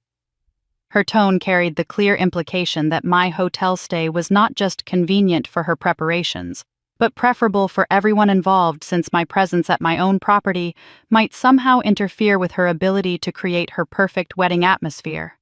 The casual way she dismissed my right to be in my own home while accepting my sacrifice as her due demonstrated exactly the kind of entitled thinking that had characterized our relationship for decades. "I wanted to make sure you have everything you need." I replied, maintaining the helpful, accommodating tone that had served me well throughout this deception. Is there anything I can do to help with the preparations, or should I just stay out of everyone's way? Jessica considered my offer with the kind of calculation that suggested she was weighing the potential usefulness of my assistance against the risk that I might somehow diminish the perfection of her day by inserting myself into activities that didn't really require my participation. Actually, you could help by making sure all your personal items are completely out of sight, she said, gesturing toward the house with proprietary confidence. I don't want any of your stuff visible in the background of photos, and some of the vendors need clear access to storage areas. It would be great if you could just do a final sweep and remove anything that might look cluttered or personal. The request to erase all evidence of my presence from my own home felt like the perfect metaphor for my role in the family dynamics, and I agreed immediately while privately noting the irony that Jessica was asking me to make my house look as if I had never lived there. I spent the next hour moving personal photographs, books, and decorative items into closets and cabinets, creating the sterile, impersonal environment that Jessica apparently needed for her fantasy celebration. Throughout the morning, Jessica maintained a running commentary about the wedding preparations that included frequent observations about my helpfulness and her gratitude for my accommodation, but delivered in a tone that suggested she was performing generosity rather than feeling it genuinely. Sarah's been so understanding about letting us take over her house, she told the wedding planner, her voice carrying enough volume to ensure I could hear her performance of sisterly appreciation. I mean, it's not like she had any major plans for the weekend anyway, and family should always come first during important celebrations like this. Her casual dismissal of the possibility that I might have had my own plans for my own home was delivered with such confident certainty that even the wedding planner looked slightly uncomfortable with the implication that my weekend was inherently less valuable than Jessica's celebration requirements. Later, while I was helping arrange chairs in the garden area, Jessica approached me with the kind of conspiratorial intimacy that suggested she wanted to share something she viewed as particularly amusing or satisfying. You know, Sarah, I have to admit that when we first asked about using your villa, I was worried you might make this difficult somehow, she said, her voice carrying genuine relief mixed with what sounded like mild surprise. But you've been so cooperative and understanding. It's almost like you finally figured out how to be a good sister. The backhanded compliment delivered as if my accommodation represented character growth rather than strategic planning demonstrated her complete confidence that she had successfully established permanent dominance in our relationship. She genuinely believed that my compliance represented acceptance of my subordinate role rather than preparation for consequences she couldn't imagine. Amanda mentioned that you're dealing with some financial stress right now. Jessica continued, her tone shifting to what she probably thought was sympathetic understanding. I'm sure it feels good to focus on something positive like family celebration instead of worrying about money problems. Sometimes helping other people is the best way to forget your own troubles. Her casual reference to my fictional financial crisis delivered as if my problems were common knowledge rather than private information shared in confidence confirmed that Amanda had indeed reported every detail of our conversations to the family. More revealing was Jessica's assumption that my troubles were somehow therapeutic entertainment rather than genuine difficulties that might deserve empathy or assistance. The only family member who seemed to sense that something fundamental had shifted in the family dynamics was my 79-year-old grandmother, Dorothy Thompson, who arrived around noon to help with final preparations, but spent most of her time observing the interactions between family members with the kind of sharp attention that came from decades of reading people and situations. Grandmother had always been more perceptive than the rest of the family about emotional undercurrents and unspoken tensions, and I noticed her watching me with particular intensity as I moved through the wedding preparations with what probably appeared to be unusual calm and focus. "Sarah, honey, can I talk to you privately for a moment?" she asked, approaching me while I was arranging programs on a table near the ceremony area. Her voice carried the kind of gentle concern that suggested she had detected something in my demeanor that worried her, though she couldn't quite identify what had triggered her unease. We walked toward the edge of the property, away from the busy preparation areas, and grandmother studied my face with the kind of scrutiny that had always made me feel like she could see directly into my thoughts and motivations. "There's something different about you today," she said, her voice quiet but direct. "You seem too calm, too accommodating even for you. I've been watching this family treat you poorly for years, and today feels like something's building toward a breaking point. Are you planning something that might hurt people, including yourself?" Her question caught me off guard because it demonstrated a level of awareness about family dynamics that I hadn't expected anyone to possess, and because it suggested she understood that my current behavior represented a departure from my usual patterns rather than simply my continued accommodation of family demands. "Grandmother, I'm just trying to make sure Jessica has a beautiful wedding day," I said, choosing my words carefully while maintaining eye contact to project sincerity. "Whatever happens today, I want you to know that I've thought carefully about my choices and their consequences." She continued studying my expression for several long moments, clearly recognizing that my response had been diplomatic rather than reassuring, and that my mention of consequences suggested I was anticipating outcomes that extended beyond simple wedding logistics. "Sarah, I've lived long enough to recognize when someone has reached their limit," she said finally. "Whatever you're planning, please remember that some actions can't be undone, and that revenge often hurts the person seeking it more than the people who deserve it." Her warning was delivered with genuine love and concern, but it also revealed her assumption that my plans were motivated by revenge rather than justice, and that my goal was to hurt my family rather than simply establish appropriate consequences for their behavior.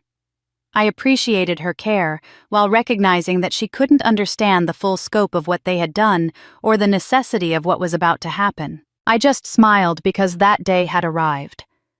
By 3 o'clock that afternoon, my family had become so absorbed in the final wedding preparations that my presence had shifted from temporarily useful to completely forgotten, exactly as I had anticipated when I planned the timing of my strategic withdrawal from their activities. Jessica was sequestered in one of my guest bedrooms with her bridesmaids transforming herself into the bride she had been envisioning for months, while my parents coordinated with vendors and managed the countless details that seemed to multiply exponentially as the ceremony time approached.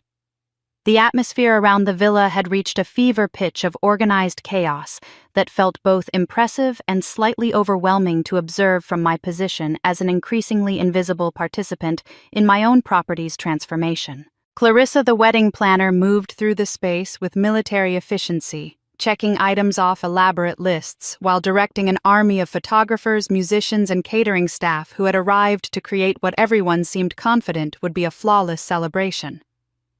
I made my final exit from the wedding preparations around 4 o'clock, explaining to my mother that I needed to gather my remaining personal items and head to my hotel to get ready for the evening festivities. My departure generated only the most perfunctory acknowledgement from family members who were too focused on their own preparations to register my movements as anything more than background logistics. "Have a good time getting ready, honey," Mom called from the kitchen where she was consulting with the head caterer about timing for the dinner service. "We'll see you at the ceremony. Try to get there a little early so you can find a good seat before all the important guests arrive." Her casual instruction to arrive early for a good seat at my own property perfectly captured the family's complete absorption in their own importance, while treating my presence as optional and potentially inconvenient, if not properly managed. The fact that she referred to other attendees as important guests, while clearly categorizing me as someone who needed to compete for seating, revealed exactly how thoroughly they had reorganized the social hierarchy around Jessica's celebration. I drove away from my villa for what I knew would be the last time as someone who could be taken for granted by my family, and spent the next 2 hours at my hotel reviewing every detail of the timeline that would begin unfolding in less than 60 minutes. My construction crews were positioned and ready, my legal documentation was complete, and my additional invited witnesses would be arriving at the villa shortly after the scheduled ceremony start time. At 6:30, exactly 30 minutes before Jessica's wedding ceremony was scheduled to begin, I drove back toward my property to observe the culmination of weeks of planning and preparation. Rather than parking in my usual driveway, I positioned my car at a scenic overlook about half a mile from the villa, where I could use binoculars to watch the evening's events unfold without being seen by any of the participants. The view from my observation point provided a perfect panoramic perspective of my property and the surrounding coastal area, allowing me to monitor both the wedding activities and the arrival of guests while remaining completely removed from the social dynamics that were about to explode in ways none of them could anticipate. From my elevated vantage point, I could see that the villa and its surrounding grounds had been transformed into exactly the kind of elegant celebration venue that Jessica had been dreaming about for months. White fabric and twinkling lights created an atmosphere of romantic sophistication throughout the garden areas, while the ocean backdrop provided the kind of stunning natural beauty that would have made any photographer excited about capturing memorable images. The guest parking area was filling rapidly with expensive cars that reflected the social status of attendees who represented some of Malibu's most prominent families and business leaders. I watched well-dressed couples emerge from luxury vehicles and make their way toward what they expected to be an exclusive celebration of love and community connection, completely unaware that they were about to witness something far more dramatic and socially significant. Through my binoculars, I could observe the arrival of several faces I recognized from my strategic invitation list, including the journalists and community leaders whose presence would transform whatever happened next from a private family matter into a public examination of character and consequences. Lisa Martinez from the Malibu Times appeared to be taking preliminary photographs of the venue, while Detective Lieutenant Sarah Kim was engaging in what looked like casual conversation with other early arrivals. Most satisfying was watching my family move through their final preparations with the kind of confident excitement that belonged to people who believed they had successfully orchestrated the social event of their dreams while completely controlling all variables that might affect their celebration. Jessica emerged from the villa in her wedding dress looking absolutely radiant, surrounded by bridesmaids who were clearly thrilled to be part of such an elegant and high-profile occasion. My parents appeared to be in their element as they greeted arriving guests and basked in the social recognition that came from hosting what everyone seemed to agree was a spectacular celebration. Dad was wearing his most expensive suit and engaging in animated conversations with business associates, while Mom moved gracefully through the crowd in a role that seemed to fulfill every fantasy she had ever harbored about being the mother of the bride at a society wedding. Michael the groom looked appropriately handsome and nervous as he took his position for the ceremony, surrounded by groomsmen and family members who all seemed genuinely excited about the celebration they were about to witness. The entire scene radiated the kind of joy and anticipation that belonged to people who had never doubted that their special day would unfold exactly as they had planned and deserved. At exactly 7 o'clock, as guests began taking their seats for the ceremony, and Jessica prepared to make her grand entrance as the bride she had always envisioned herself becoming, I watched the wedding planner check her watch and signal to the musicians that it was time to begin the processional music that would mark the official start of Jessica's perfect wedding celebration. And then the villa gates remained firmly locked shut. The confusion that had begun as isolated incidents of guests arriving to find locked gates escalated into genuine crisis as the stream of arrivals became a flood of increasingly frustrated and bewildered attendees who found themselves trapped outside what should have been the most exclusive celebration of the season. From my elevated observation point, I watched through binoculars as luxury vehicles continued arriving in steady succession, their occupants emerging in formal evening wear, only to discover that the elaborate wedding they had been invited to attend was apparently inaccessible for reasons no one could explain or resolve. The initial trickle of confused guests had grown into a substantial crowd of nearly 200 people clustered around the villa's main entrance, their expensive gowns and tailored suits creating a surreal contrast with their obvious distress and growing irritation about the unprecedented situation they were experiencing. The parking situation along the narrow coastal road had become chaotic as arriving vehicles searched for space, while departing cars began creating traffic problems that would soon attract attention from local authorities who monitored the area for exactly these kinds of disruptions to residential tranquility.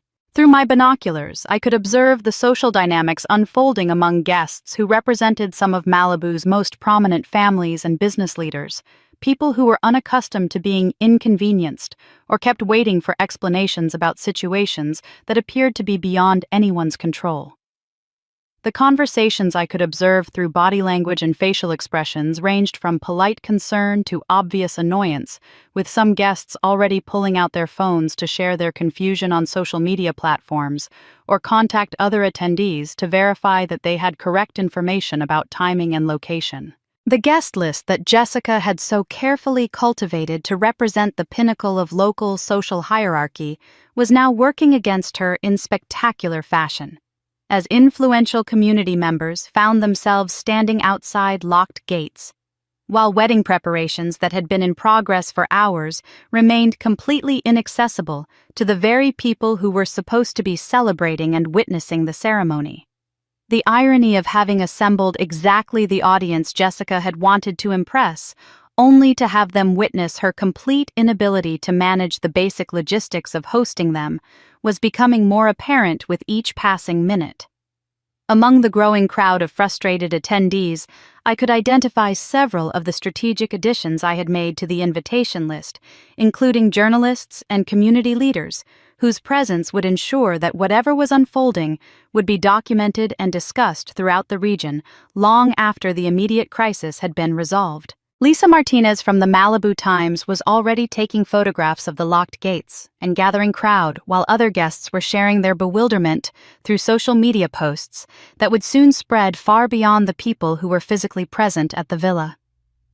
Inside the villa grounds, I could see my family beginning to comprehend that something was fundamentally wrong with their carefully orchestrated celebration, though their initial response seemed to focus on technical problems rather than the possibility that they were facing deliberate obstruction. Jessica appeared first near the main house, still wearing her wedding dress, but now displaying obvious panic as she looked toward the entrance where her guests should have been streaming in for the ceremony that was already running significantly behind schedule. The sight of Jessica in her elaborate bridal gown standing helplessly inside the villa, while 200 formally dressed guests remained locked outside, created exactly the kind of visual contradiction that would be remembered and discussed throughout the community for years to come.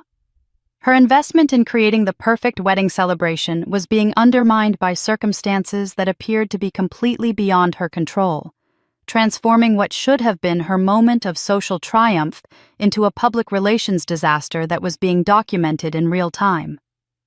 My parents emerged from the villa shortly after Jessica moving with the kind of urgent determination that suggested they were attempting to solve what they assumed was a temporary technical malfunction before it became a complete catastrophe. I watched Dad approach the gate controls with obvious confusion, apparently discovering that the electronic systems that should have allowed them to welcome their guests were not responding to the usual access codes or remote controls that had always functioned reliably in the past. The first phone call to my cell phone came at exactly 7:20 with Dad's contact information appearing on my screen as I sat in my car observing the escalating chaos below. I allowed the call to transfer directly to voicemail without any consideration of answering, then immediately received a second call from Mom's phone, which I also declined to acknowledge. The pattern continued with increasing frequency and obvious desperation as different family members took turns attempting to reach me, their calls becoming more urgent as the situation at the villa deteriorated beyond anything they had anticipated or prepared to handle. The voicemails they were leaving escalated rapidly from confused requests for technical assistance to angry demands that I immediately resolve whatever problem was preventing their guests from accessing the property. Jessica's messages, in particular, carried the kind of panicked fury that belonged to someone watching their most important day dissolve into public humiliation through circumstances they couldn't understand, control, or explain to the influential people who were witnessing their complete helplessness. Sarah, I don't know what kind of technical problem you're having with your security system, but you need to get over here immediately and fix whatever is wrong. Jessica's third voicemail began, her voice cracking with stress and barely controlled hysteria. We have 200 of the most important people in Malibu standing outside your gates, and this is supposed to be my wedding day. I don't care what you're doing or where you are right now, you need to drop everything and solve this crisis before it completely destroys everything we've worked for. The evolution of her tone from confused plea to entitled demand perfectly captured the family dynamic that had motivated everything I was now watching unfold with such satisfaction. Even in the midst of complete crisis, Jessica's first instinct remained to treat me as someone whose primary purpose was solving problems that interfered with her comfort and happiness, regardless of my own circumstances' availability or willingness to provide assistance on her timeline and terms. Dad's voicemails reflected a different kind of desperation focused primarily on the social embarrassment of having prominent community members standing outside, while the hosting family appeared completely unable to manage the basic responsibilities of welcoming their invited guests. "Sarah, this situation is becoming a serious problem that's affecting our family's reputation throughout the community." His voice conveyed genuine panic beneath his attempt to maintain paternal authority. "We have the mayor's wife standing out there along with 3 city council members and some very important business associates. This is making our entire family look incompetent and unreliable, and we need you to resolve it immediately before the damage becomes permanent." Mom's messages revealed her growing awareness that the situation was moving beyond simple technical difficulties into something that could permanently damage their standing within the social circles they had spent years cultivating through careful relationship building and community involvement. "Honey, please call us back right now because people are starting to leave and Jessica is having a complete emotional breakdown. Whatever's wrong with your gate system, we'll figure out how to pay for emergency repairs later, but right now, we just need to get everyone inside before this becomes a total disaster that follows us for years." From my observation point, I could see that their assessment of the situation as a potential total disaster was entirely accurate, as the crowd outside the gates was indeed beginning to thin as guests made individual decisions about how long they were willing to wait for a celebration that showed no signs of actually beginning. Several cars had already departed from the improvised parking area, their occupants apparently concluding that whatever social obligation had brought them to the villa was outweighed by the obvious fact that no wedding ceremony would be taking place as advertised. The social media activity surrounding the locked gate situation was accelerating as guests shared their confusion and growing frustration with increasingly wide circles of followers, creating real-time documentation of my family's humiliation that would reach far beyond the people who were physically present at the villa. The posts ranged from mildly amused observations about wedding planning disasters to more pointed commentary about the apparent incompetence of hosts who couldn't manage to provide access to their own celebration. The most satisfying aspect of watching the situation develop was observing how my family's panic was intensifying as they realized that their perfect wedding was transforming into a community-wide story about their inability to manage basic hosting responsibilities with influential witnesses who would carry accounts of their incompetence throughout their professional and social networks for months or possibly years to come. Inside the villa, I could see Jessica's emotional state deteriorating rapidly as she moved frantically between different areas of the property, clearly searching for solutions to a problem that had no immediate resolution, while still wearing her wedding dress and maintaining the pretense that her celebration might somehow be salvaged. Her desperation was genuine, and increasingly visible to the guests who could observe her through the locked gates, adding personal humiliation to the logistical failure that was destroying her social reputation.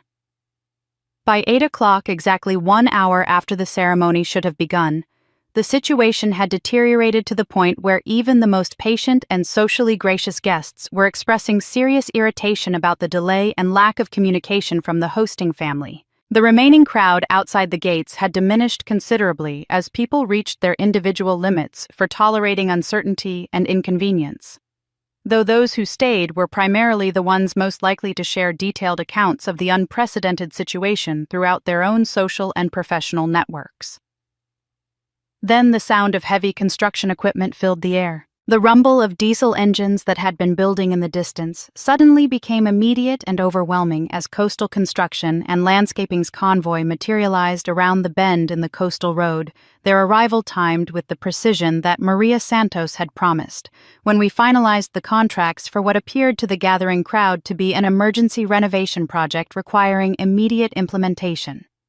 The lead truck, displaying official company signage and permit numbers that would satisfy any scrutiny from local authorities, was followed by 2 excavators, a concrete mixer, and several smaller vehicles carrying construction workers, who emerged wearing hard hats and safety vests that established their legitimate authority over the property. The immediate impact on the crowd of stranded wedding guests was dramatic and disorienting, as people who had been focused on gaining access to a social celebration suddenly found themselves witnessing the arrival of heavy industrial equipment that transformed the entire nature of their situation from delayed party to active construction zone with legal restrictions that would make their continued presence both inappropriate and potentially dangerous.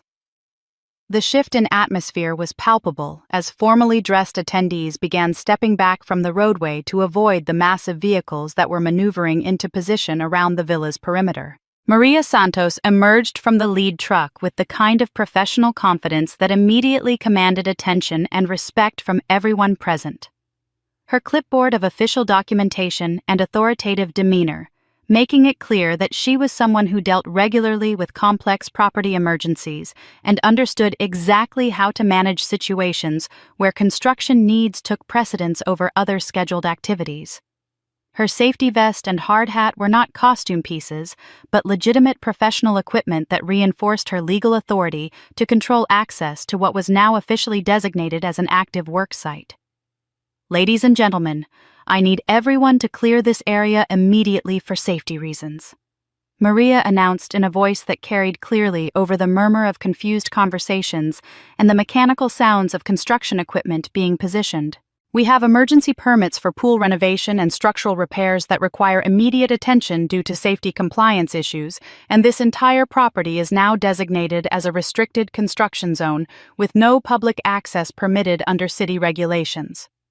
The authority with which she delivered this announcement, combined with the obvious legitimacy of the construction permits she was displaying, created an immediate shift in how the gathered guests understood their situation. They were no longer simply experiencing a delayed wedding celebration, but were being officially excluded from property that had become subject to emergency safety restrictions that took legal precedence over any social events that might have been previously scheduled. The reaction from the remaining guests was a mixture of shock, confusion, and growing understanding that they were witnessing something far more significant than a simple venue malfunction or family miscommunication.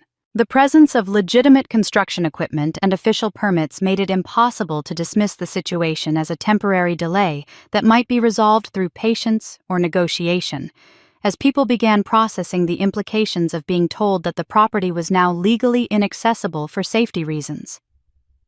From inside the villa grounds, I could observe my family's response to the construction crew's arrival through my binoculars, and their expressions of complete shock and disbelief were everything I had hoped to achieve when I planned this moment of revelation. Jessica, still wearing her wedding dress, was standing near the main house with her mouth literally open as she watched heavy machinery being positioned around the property that she had assumed was completely under her control for the weekend. Dad's reaction was more immediate and aggressive as he rushed toward the villa's main gate to confront Maria about what he clearly believed was some kind of catastrophic mistake that could be quickly resolved through explanation and possibly financial incentive. I watched him gesticulating frantically, while attempting to speak with Maria through the locked entrance, his body language conveying the kind of desperate urgency that belonged to someone watching their carefully constructed social facade crumble in front of the very people they had been trying to impress. The construction workers moved with impressive efficiency to establish official safety barriers and warning signs around the entire property perimeter, their professional coordination and legitimate equipment making it impossible for anyone to challenge the legality of their presence or question their authority to restrict access to what was now officially designated as an active work site. The barriers were not temporary decorations, but substantial safety installations that met all city requirements for protecting public access to construction zones. The most psychologically devastating aspect of watching the construction crew's arrival was observing how it transformed my family from confident hosts of an exclusive celebration into helpless bystanders who had lost complete control over their own event while being unable to explain or resolve the situation for their increasingly frustrated and bewildered guests. The power dynamic that had characterized our family relationships for decades was being publicly reversed as I demonstrated complete authority over circumstances they had assumed they could manipulate. Several of the prominent guests I could identify through my binoculars were beginning to document the unprecedented situation through photographs and videos that would soon appear on social media platforms throughout the community. Lisa Martinez from the Malibu Times was taking professional quality images of the construction signs and safety barriers, while other attendees were capturing the obvious distress of the wedding family who remained trapped inside the villa grounds, while their celebration disintegrated in real time. The social media documentation was particularly satisfying to observe as guests began sharing photos of construction equipment, with captions that ranged from sympathetic commentary about wedding disasters to more pointed observations about the apparent deception involved in inviting people to a celebration at a venue that was apparently subject to emergency safety restrictions. The hashtags that Jessica had promoted extensively in advance of her wedding were now being used to share images of industrial barriers and confused crowds rather than elegant celebration photos. County Supervisor James Whitman's presence among the documented witnesses added governmental legitimacy to the proceedings, as his professional background would make him naturally inclined to verify the authenticity of the construction permits and safety restrictions being implemented. His involvement would ensure that any subsequent questions about the legality of the work would be answered by someone with direct knowledge of municipal permit processes and emergency safety protocols. Detective Lieutenant Sarah Kim was engaging in what appeared to be professional consultation with Maria Santos about the documentation and permits that authorized the construction work. Her law enforcement background, making her automatically suspicious of any situation that might involve fraud or deception.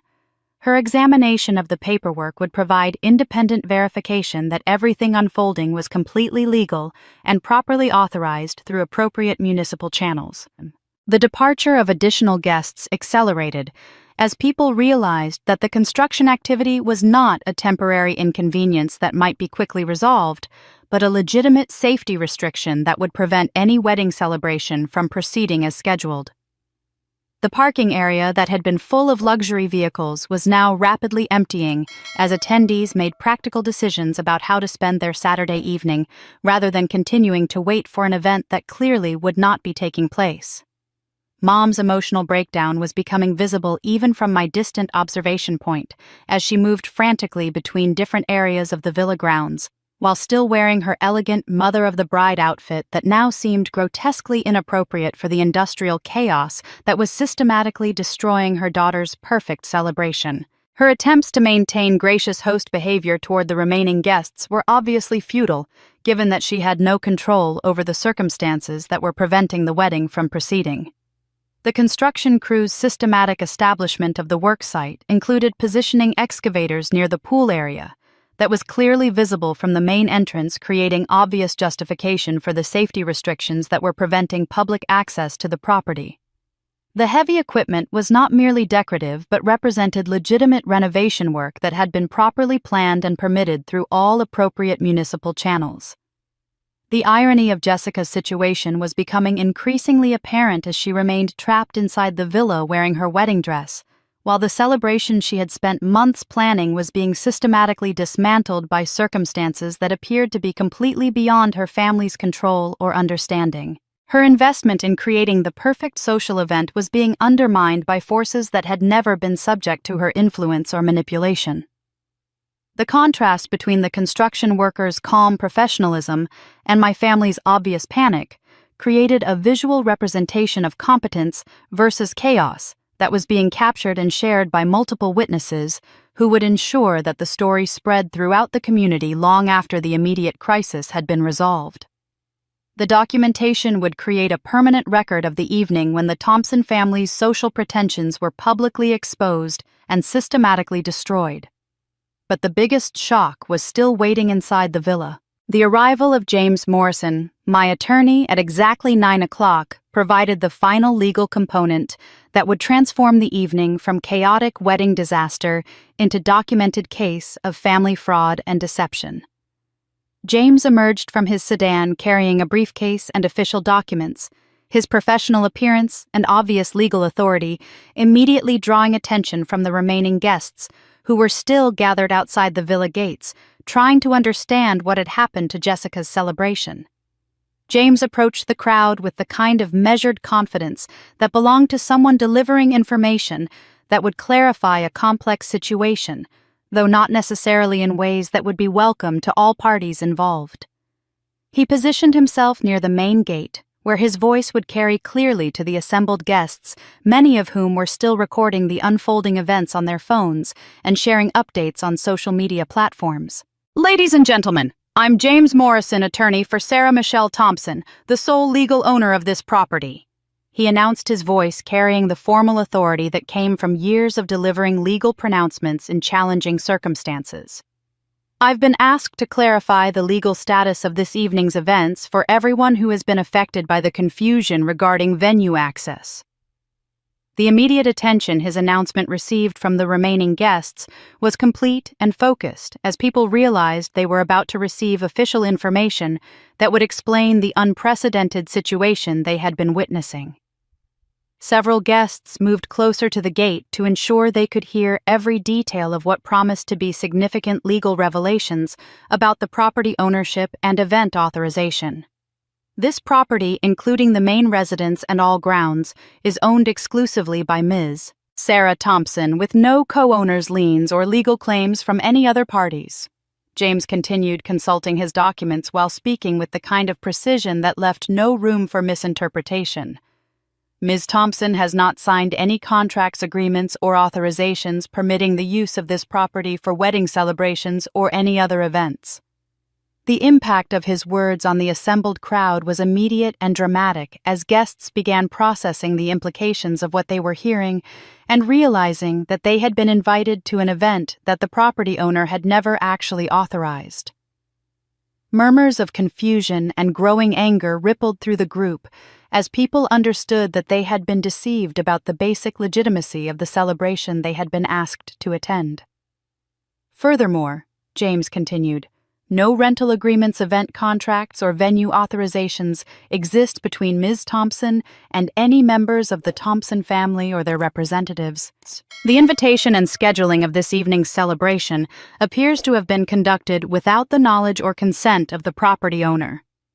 Lisa Martinez from the Malibu Times was documenting every word of James's announcement while taking photographs that would accompany what was clearly becoming a significant news story about family fraud and event deception involving some of Malibu's most prominent residents. Her professional attention to the legal details ensured that the story would be reported accurately and with appropriate legal context.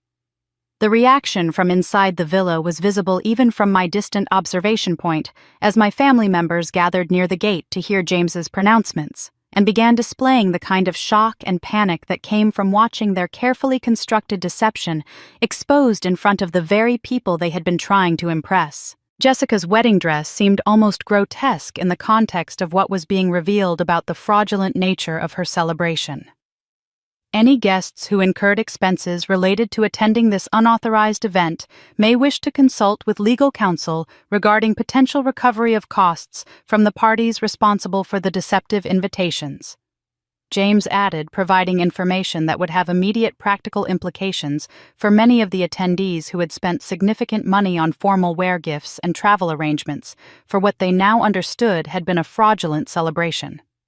The legal implications of James's announcement were clearly registering with several guests who possessed their own business and legal experience as conversations began developing among small groups about the potential liability issues surrounding the deceptive event planning and the false promises that had been made to secure their attendance. County Supervisor James Whitman was engaged in particularly animated discussion with other attendees about the municipal permit issues that might be involved in scheduling unauthorized events. Detective Lieutenant Sarah Kim's professional interest in the situation was obvious as she approached James to request copies of the legal documentation he was referencing clearly, recognizing that the evening's events might constitute fraud or deceptive business practices that could warrant official investigation. Her involvement would ensure that any potential criminal aspects of the family's deception would receive appropriate law enforcement attention. The social media documentation of James's legal announcement was spreading rapidly as guests shared videos and detailed accounts of the property ownership revelations with their own followers and social networks. The hashtags associated with Jessica's wedding were now being used to share information about family fraud and deceptive event planning rather than celebration photos, ensuring that the story would reach far beyond the people who had been physically present. The departure of the remaining guests accelerated significantly as people realized that they had been deceived about fundamental aspects of the event they had been invited to attend, with many expressing obvious anger about the time and money they had wasted on what they now understood had been an elaborate fraud perpetrated by the hosting family. The parking area that had been full of luxury vehicles earlier in the evening was now nearly empty, as people made rapid decisions to distance themselves from the unfolding scandal. Inside the villa, I could see my parents attempting to approach the gate to speak with James, presumably to challenge his legal pronouncements or negotiate some kind of resolution that might salvage their social standing. However, the construction barriers and official safety restrictions prevented them from reaching the area where James was speaking, leaving them trapped inside the property while their reputation was systematically destroyed in front of their intended audience. Jessica's emotional state had deteriorated to the point where she was clearly having a complete breakdown, her carefully planned wedding day having transformed into public humiliation and legal exposure that would follow her family for years to come. The contrast between her bridal preparation and the reality of her situation created a surreal image that several guests were capturing and sharing through social media platforms. The most telling aspect of watching the crowd's reaction to James's revelations was observing how quickly former friends and social connections distanced themselves from my family once the deceptive nature of their behavior became clear. People who had arrived expecting to celebrate with the Thompson family were now openly expressing anger about being manipulated and deceived, creating social consequences that would extend far beyond the immediate legal implications. And then the groom disappeared. Michael Rodriguez's sudden absence from the villa grounds became apparent to the remaining guests before my family even realized their groom had vanished, as several people began asking about his whereabouts when it became clear that someone needed to address the growing legal and social crisis that was destroying what remained of the wedding celebration.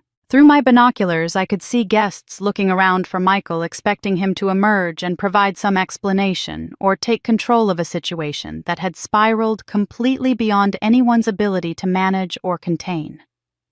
The discovery of his departure came when Jessica, still in her wedding dress, but now completely disheveled from hours of emotional breakdown, began searching frantically for her fiancé in the hope that he might somehow provide a solution to the nightmare her perfect day had become. I watched her move desperately through the villa grounds, calling his name with increasing panic, as she realized that the man who was supposed to be her partner in facing this crisis had simply disappeared without explanation or goodbye. The search for Michael revealed that he had taken not only his personal belongings, but also several expensive items from the villa that Jessica had assumed were wedding gifts intended for their future together. His overnight bag was gone from the guest room where he had been staying, along with a vintage watch collection that had belonged to my grandfather and several pieces of jewelry that Jessica had been planning to wear during their honeymoon.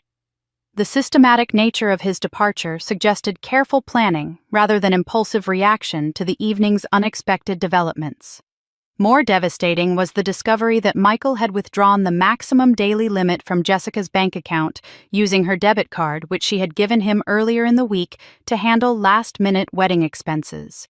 The timing of the withdrawal, which had occurred during the construction crew's arrival, indicated that he had recognized the implications of the evening's events and made immediate practical preparations for his exit, while Jessica was still focused on trying to salvage her celebration.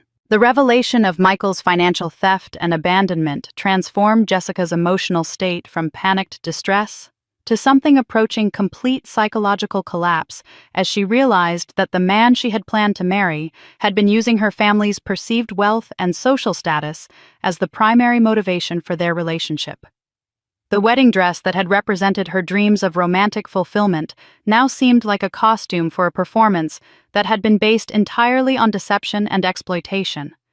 The impact on my parents was equally devastating, though their response focused more on the social implications of having a groom abandon their daughter in front of prominent community members than on Jessica's emotional trauma. Dad's primary concern seemed to be managing the public relations disaster that was continuing to unfold in real time, while Mom struggled to process the implications of having invested months of planning and substantial financial resources in a celebration for a man who had apparently never intended to follow through with his commitments. The remaining guests were witnessing not just a wedding cancellation, but a complete family meltdown that revealed layers of deception and dysfunction far beyond the property ownership issues that had initially disrupted the celebration. Michael's abandonment added a cruel emotional dimension to what had already been an unprecedented social disaster, transforming the evening from an embarrassing logistical failure into a profound personal betrayal that would define Jessica's romantic history. Lisa Martinez from the Malibu Times was documenting Michael's disappearance with the same professional thoroughness she had applied to the earlier legal revelations, recognizing that the groom's abandonment represented a significant escalation in the story that would make it even more compelling for her readers. The combination of family fraud, property deception, and romantic betrayal created exactly the kind of complex human drama that generated extensive media coverage and community discussion. The social media documentation of Michael's disappearance spread rapidly as guests shared updates about the groom's abandonment with their followers, adding another layer of humiliation to an evening that had already destroyed my family's social reputation throughout the community.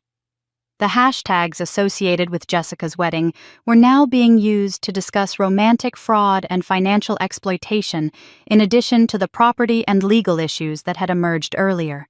Detective Lieutenant Sarah Kim's professional interest in the situation intensified when the financial theft became apparent as Michael's actions potentially constituted criminal fraud that would warrant official investigation and possible charges. Her presence ensured that the evening's events would receive appropriate law enforcement attention, particularly regarding the systematic financial exploitation that appeared to have been Michael's primary motivation for the relationship. The most heartbreaking aspect of watching Jessica's realization about Michael's true intentions was observing how completely she had been deceived about the nature of their relationship and his feelings toward her. The evidence of his planning and calculation in exploiting her family's circumstances revealed a level of manipulation that went far beyond simple opportunism into deliberate emotional and financial fraud that had been sustained over months of fake romantic commitment. The departure of the last remaining guests accelerated as people realized that they were witnessing not just a failed celebration, but a complete family breakdown involving fraud, abandonment, and financial theft that made continued presence inappropriate and potentially legally complicated. The few people who remained were primarily those with professional obligations to document the events or official responsibilities to investigate the various criminal and civil issues that had emerged. My parents' attempts to maintain some dignity in front of the departing guests were increasingly futile as the scope of the disaster continued expanding beyond anything they could reasonably explain or excuse. Their social standing, which had been built carefully over years of community involvement and relationship cultivation, was being destroyed in a single evening through a combination of their own deception and the cascading consequences of circumstances they had never anticipated. Jessica's realization that she had been systematically exploited by someone she had trusted completely added a personal dimension to the evening's revelations that made her emotional breakdown even more painful to witness, even from my position as the architect of the family's exposure.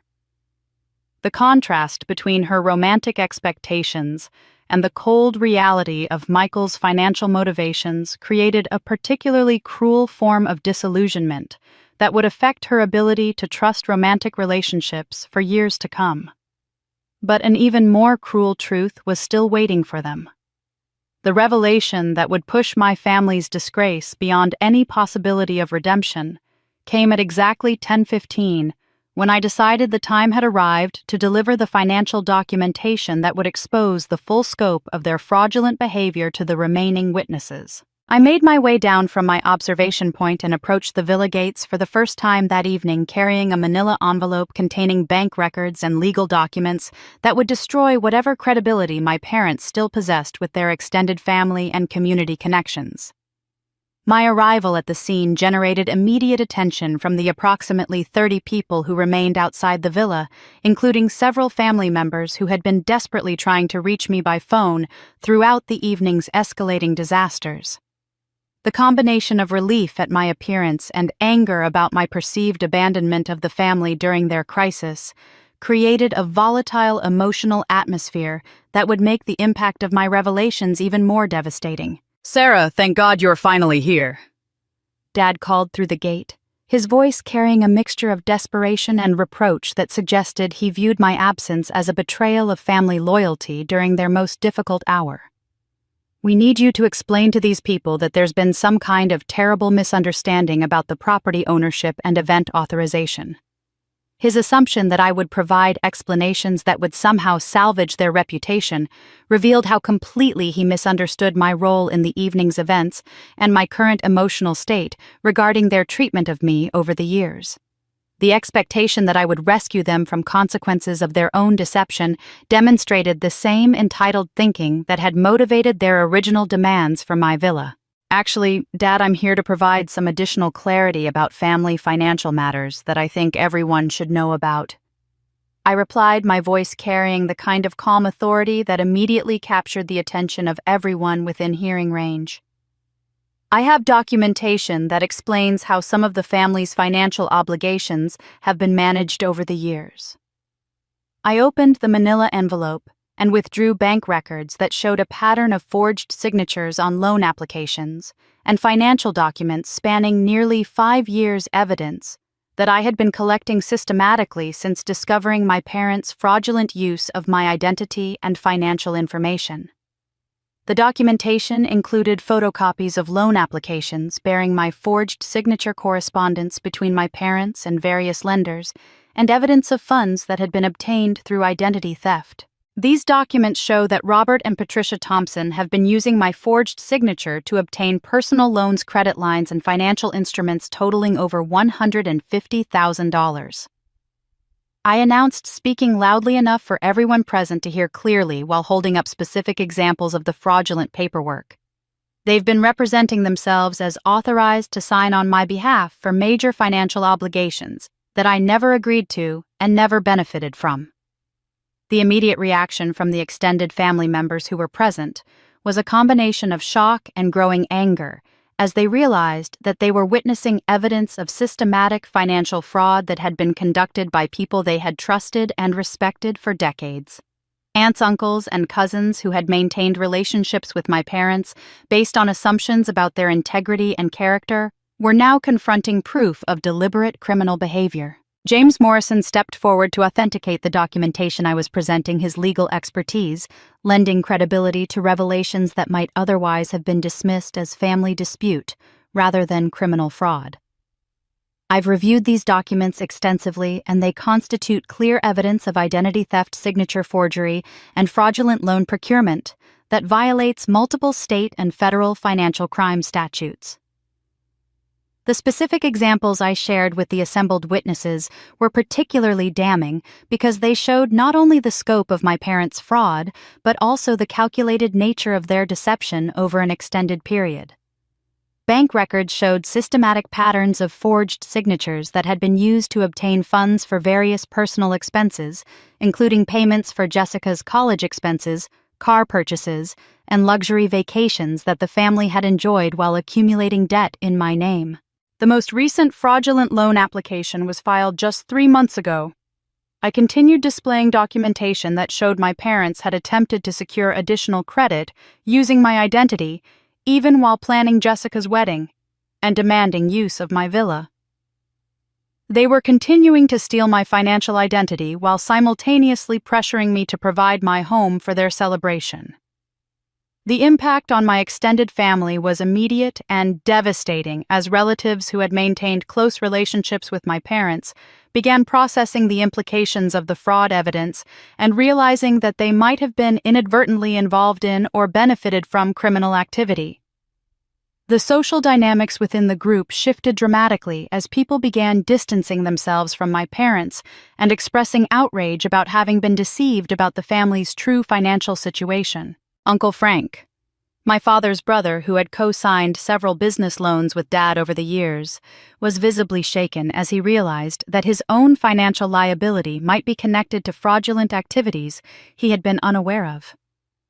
Bob, are you telling me that all those business expansion loans we discussed were actually obtained through identity theft?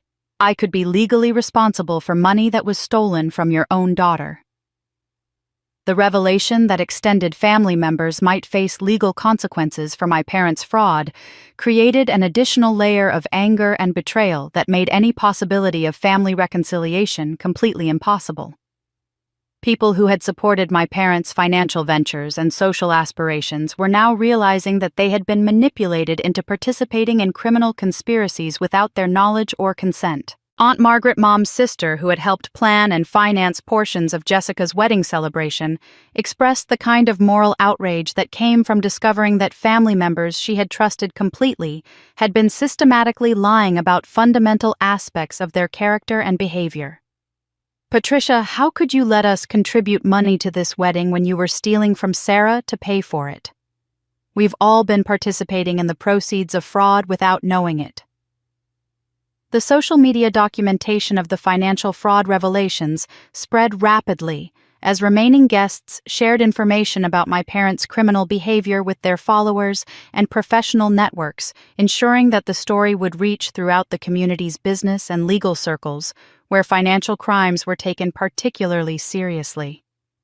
The evidence of systematic fraud would make rebuilding their reputation virtually impossible, even if they avoided criminal prosecution. Detective Lieutenant Sarah Kim's professional interest in the situation intensified significantly as the scope of the financial crimes became apparent, and she began taking detailed notes about the documentation I was presenting, while clearly recognizing that the evidence warranted immediate criminal investigation. Her involvement would ensure that the fraud would receive appropriate law enforcement attention, rather than being dismissed as a private family matter. The most devastating aspect of the financial revelations was watching my parents realize that their criminal behavior was being exposed not just to immediate family members, but to community leaders, media representatives, and law enforcement officials who would ensure that appropriate legal consequences followed. Their social and legal destruction was becoming comprehensive and permanent, rather than temporary embarrassment that might eventually be overcome. And then the relative they trusted most spoke up. The voice that cut through the chaos belonged to Eleanor Chen, the 72-year-old family friend who had been working with the construction crew, and whom I had initially planned to introduce as a surprise witness much later in the evening. Eleanor stepped forward from the small group of remaining observers, removing her hard hat, to reveal the dignified bearing of someone who had been waiting decades for the right moment to speak a truth that would change everything about how my family's history was understood. I can't stay silent any longer while watching this family destroy Sarah's life through lies that I helped them cover up 34 years ago. Eleanor announced, her voice carrying the moral authority that came from someone confessing their own participation in long-hidden wrongdoing.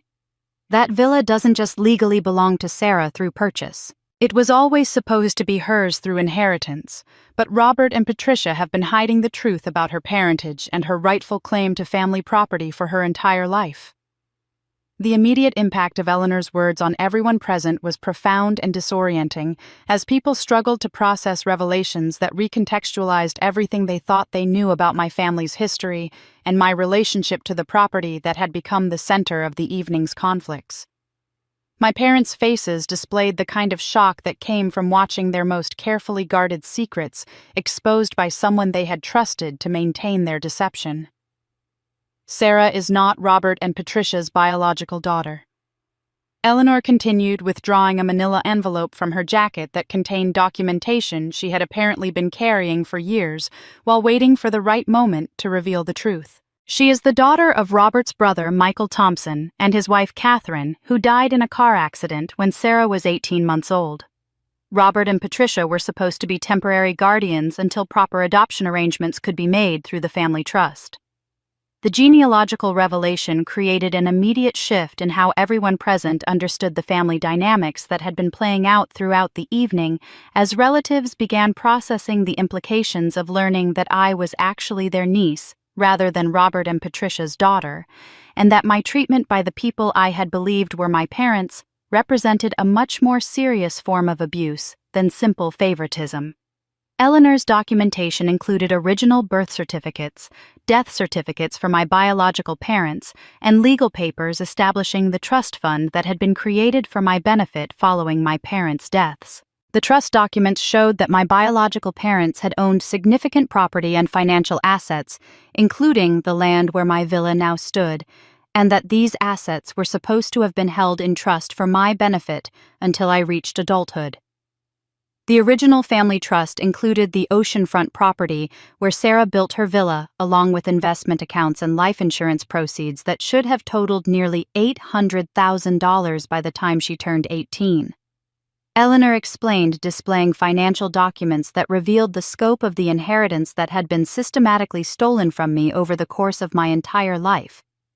Instead of administering the trust properly, Robert and Patricia used Sarah's identity to access the funds while raising her as their own child. The financial implications of Eleanor's revelations were staggering, as the assembled witnesses realized that the fraud I had just exposed was not simply a recent pattern of identity theft, but part of a decades-long conspiracy to steal my entire biological inheritance while exploiting my labor and resources as an adult. The systematic nature of the deception transformed my parents from ordinary financial criminals into people who had built their entire family structure around elaborate long-term fraud. James Morrison immediately began examining Eleanor's documentation with the kind of intense professional focus that suggested he was recognizing major legal implications that would require immediate action. If this documentation is authentic, we're looking at trust fund embezzlement, identity fraud, and conspiracy charges that could result in decades of prison time, he said, his voice carrying the gravity of someone who understood the full criminal scope of what was being revealed. The reaction from my extended family was a mixture of horror and rage as they realized that they had been unknowing participants in a conspiracy to defraud me of my biological inheritance, while watching Robert and Patricia exploit my generosity and financial resources as an adult. The family gatherings, celebrations, and relationships they had shared for decades were suddenly revealed to have been built on fundamental lies about identity, parentage, and financial crime. Uncle Frank's response was particularly emotional, as he processed the implications of learning that I was actually his nephew, Michael's daughter, rather than his brother Robert's child, and that Robert had been systematically stealing from his dead brother's trust fund while allowing Frank to believe that Michael's daughter had simply disappeared from family contact after the adoption. You let me think that Michael's little girl had been placed with a good family somewhere and was living a happy life when you were stealing her inheritance and treating her like a servant in your own home. The social media documentation of Eleanor's revelations spread immediately as the remaining witnesses shared information about the family's decades-long conspiracy involving trust fund theft, identity fraud, and the systematic abuse of an orphaned child who had grown up believing her abusers were her parents.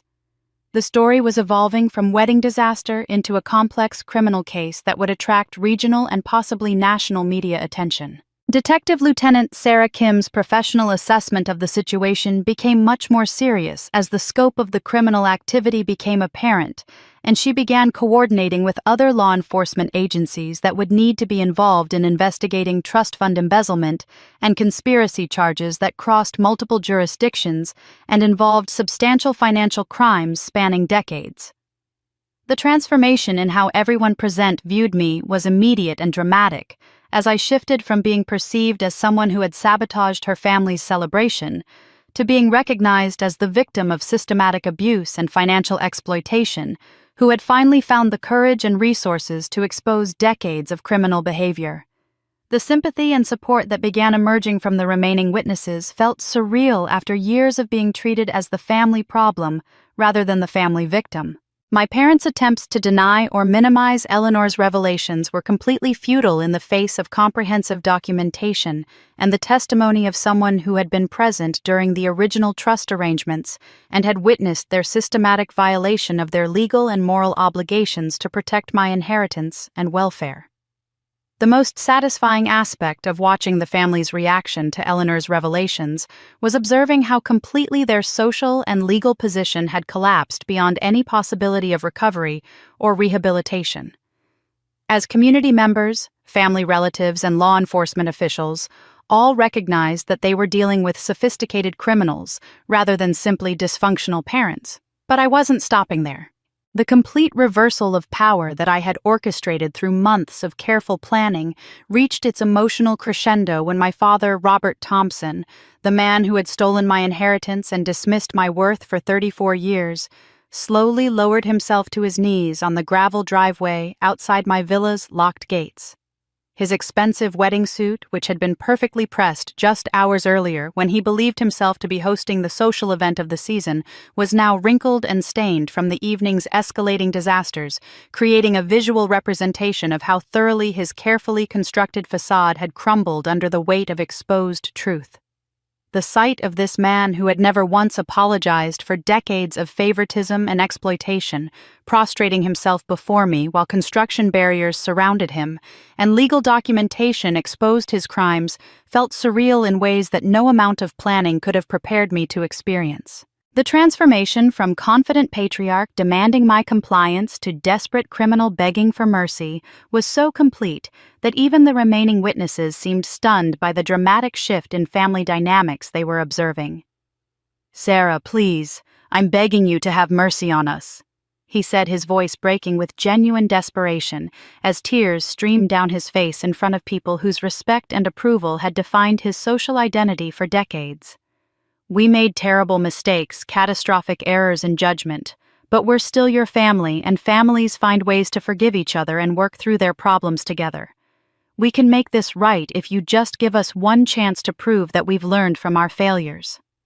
His attempt to reframe decades of systematic fraud and abuse as simple mistakes revealed how fundamentally he misunderstood the scope of what he had done and the impossibility of any reconciliation that could restore trust between us. The gap between his perception of their behavior as correctable errors and the reality of their criminal conspiracy was so vast that his pleas sounded more like performance than genuine remorse. Mom joined him on the ground moments later, her elegant mother-of-the-bride dress becoming dirty as she knelt beside him in the gravel, while dozens of community leaders documented their public humiliation through photographs and social media posts that would circulate throughout Malibu's social circles for years to come. Patricia Thompson, who had perfected the art of making me feel invisible and unwanted, was now literally groveling for my attention while begging for consideration she had never shown when our positions were reversed. "Honey, we love you so much, and we know we haven't always expressed it in the right ways, but you're our daughter, and we're your parents, and that bond has to count for something meaningful." She sobbed, her carefully styled hair now disheveled from hours of crisis management that had accomplished nothing except accelerating their social destruction. "We made poor decisions about money and legal issues because we were under such tremendous financial pressure, but the love we have for you has always been real and genuine, and it's what should matter most in determining how we move forward from this terrible situation." Their continued attempts to minimize decades of identity theft and inheritance fraud as poor financial decisions made under pressure demonstrated their complete inability to acknowledge the true nature of their crimes or accept responsibility for the systematic destruction they had inflicted on my life while building their own comfortable existence on stolen resources. The reaction from the extended family members who remained among the witnesses was a mixture of embarrassment and disgust, as they watched Robert and Patricia debase themselves publicly while continuing to manipulate the emotional dynamics of the situation, rather than accepting accountability for criminal behavior that had been thoroughly documented and exposed. Relatives who had maintained relationships with them for decades were witnessing a complete breakdown of dignity that made continued association both socially and morally impossible. Jessica's response to watching her parents kneel in the dirt while begging for forgiveness was perhaps the most psychologically devastating aspect of the evening's revelations, as she finally began processing the full scope of how their deception and criminal activity had destroyed not just my life, but her own future prospects and social standing within the community she had worked so hard to impress. Her wedding dress, which had represented dreams of romantic fulfillment and social triumph just hours earlier, now seemed like a costume for a tragedy that had been building for years. "This is all your fault," Jessica screamed at our parents, her voice carrying the kind of uncontrolled rage that came from someone whose entire understanding of reality had been shattered by discovering that the people she trusted most had been systematically lying about fundamental aspects of their family's history and financial situation. "You destroyed my wedding. You destroyed my relationship. You ruined my reputation in front of everyone who matters in this community. And now I find out that everything I thought I knew about our family's success was built on lies and stolen money." Her accusations revealed a complete transformation in how she understood family dynamics, as she began recognizing that her privileged position had been funded through criminal activity and that her social standing was now permanently damaged by association with systematic fraud that would follow her for the rest of her life. The realization that she had been an unknowing beneficiary of stolen inheritance money was adding layers of guilt and shame to her anger about the destruction of her carefully planned celebration. "You made me complicit in stealing from Sarah without ever telling me the truth about what you were doing or where our money was really coming from." Jessica continued, her voice becoming increasingly hysterical as she processed the implications of having built her entire adult lifestyle around resources that had been obtained through criminal conspiracy. "Every car you bought me, every tuition payment you made, every vacation we took as a family, every advantage I've had in life was paid for with money that belonged to Sarah. I've been living off stolen funds my entire life, and now everyone in Malibu knows it." The family unity that they had attempted to maintain in the face of public exposure was crumbling as Jessica turned against the parents who had created the situation, recognizing that their criminal behavior had made her an unwitting participant in systematic fraud that would define her social identity throughout the community for years to come. The bonds that had held our dysfunctional family together were disintegrating under the weight of revealed truth and unavoidable consequences. Uncle Frank's intervention added another dimension to the family's public breakdown as he approached the gate to express his own outrage about having been deceived into participating in what he now understood had been a criminal conspiracy involving trust fund embezzlement and identity theft. "Bob, you let me co-sign business loans and make family investments based on completely false information about your financial situation and Sarah's legal status.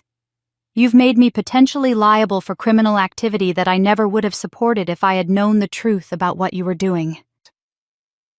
The realization that their deception had implicated extended family members in potential criminal liability created additional layers of anger and betrayal that made any possibility of family reconciliation completely impossible, as people who had trusted and supported them for decades began calculating their own legal exposure and financial risk from having unknowingly participated in fraudulent activities.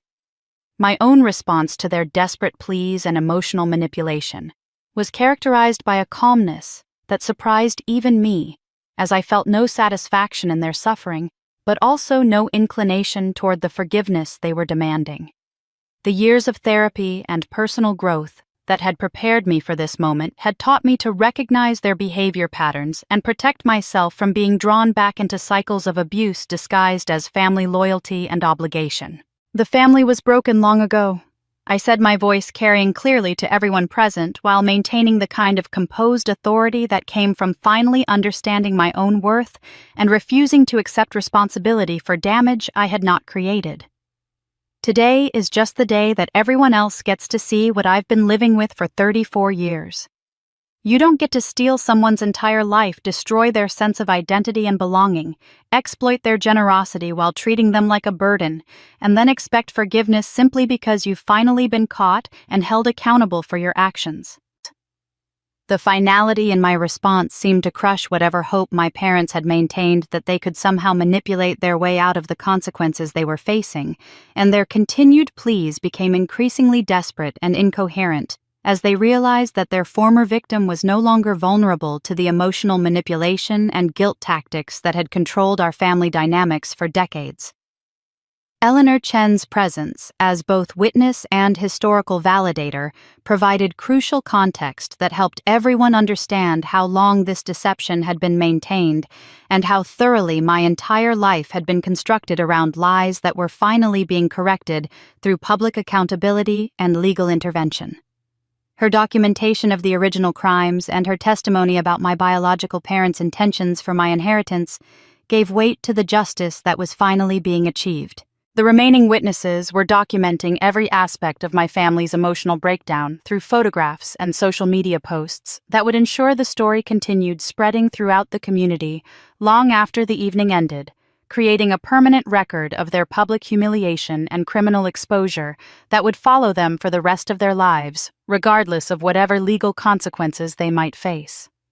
Detective Lieutenant Sarah Kim was coordinating with additional law enforcement personnel who had arrived to begin the formal investigation process that would lead to criminal charges, arrest warrants, and legal proceedings that would determine how many years my parents would spend in prison for their decades of fraud, identity theft, and systematic abuse of someone they had been entrusted to protect and nurture. The contrast between my composed demeanor and my family's complete emotional collapse was being noted and documented by everyone present as people realized they were witnessing someone who had not only survived systematic abuse, but had developed the strength and intelligence necessary to expose her abusers and achieve justice through legal and social channels, rather than personal vengeance or destructive retaliation. And I was preparing to deliver the final crushing blow.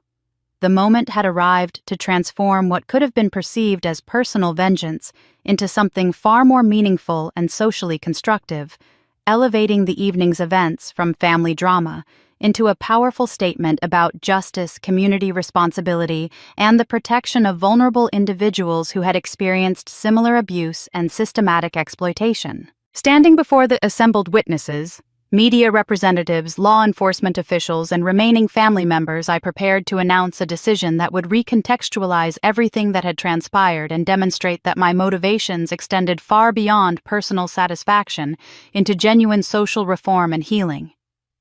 I want everyone here to understand that tonight's events were never about revenge, personal vindication, or destroying my family for the satisfaction of watching them suffer. I began my voice carrying clearly to all the remaining witnesses while maintaining the composed authority that had characterized my demeanor throughout the evening's carefully orchestrated revelations.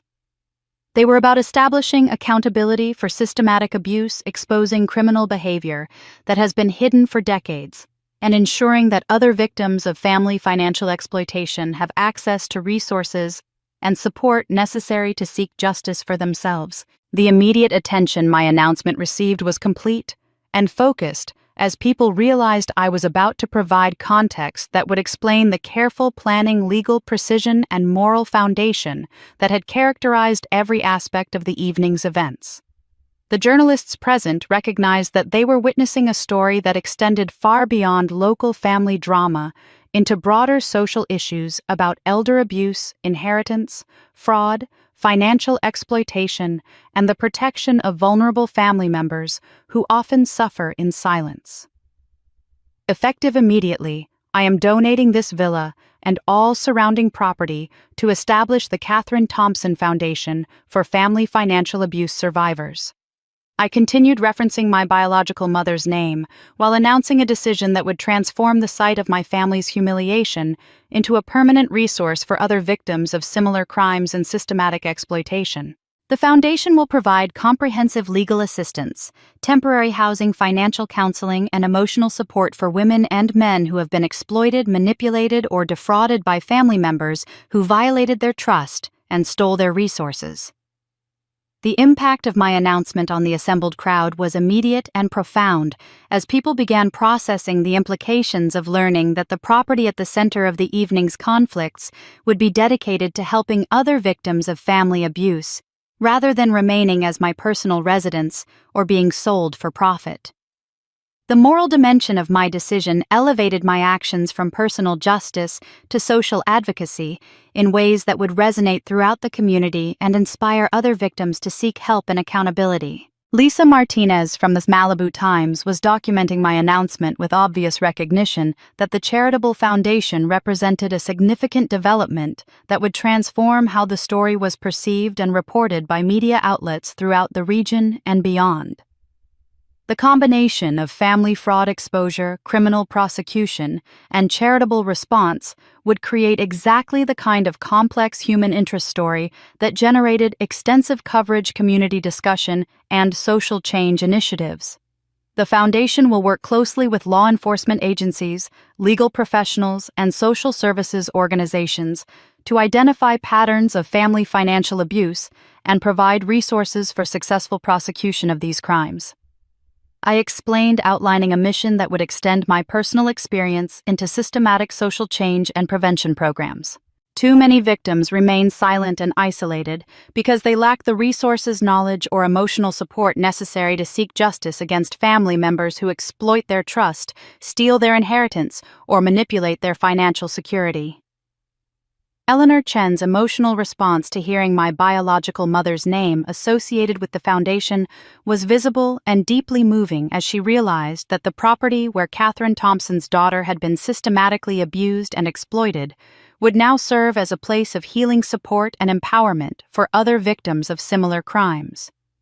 Her presence provided historical continuity that connected my current advocacy work to the family legacy that had been stolen from me decades earlier. The reaction from my extended family members was a mixture of shame, recognition, and grudging respect, as they realized that my response to decades of abuse was not bitterness, isolation, or destructive revenge, but a commitment to protecting other people who might experience similar exploitation while building something positive from the pain that had been inflicted on me.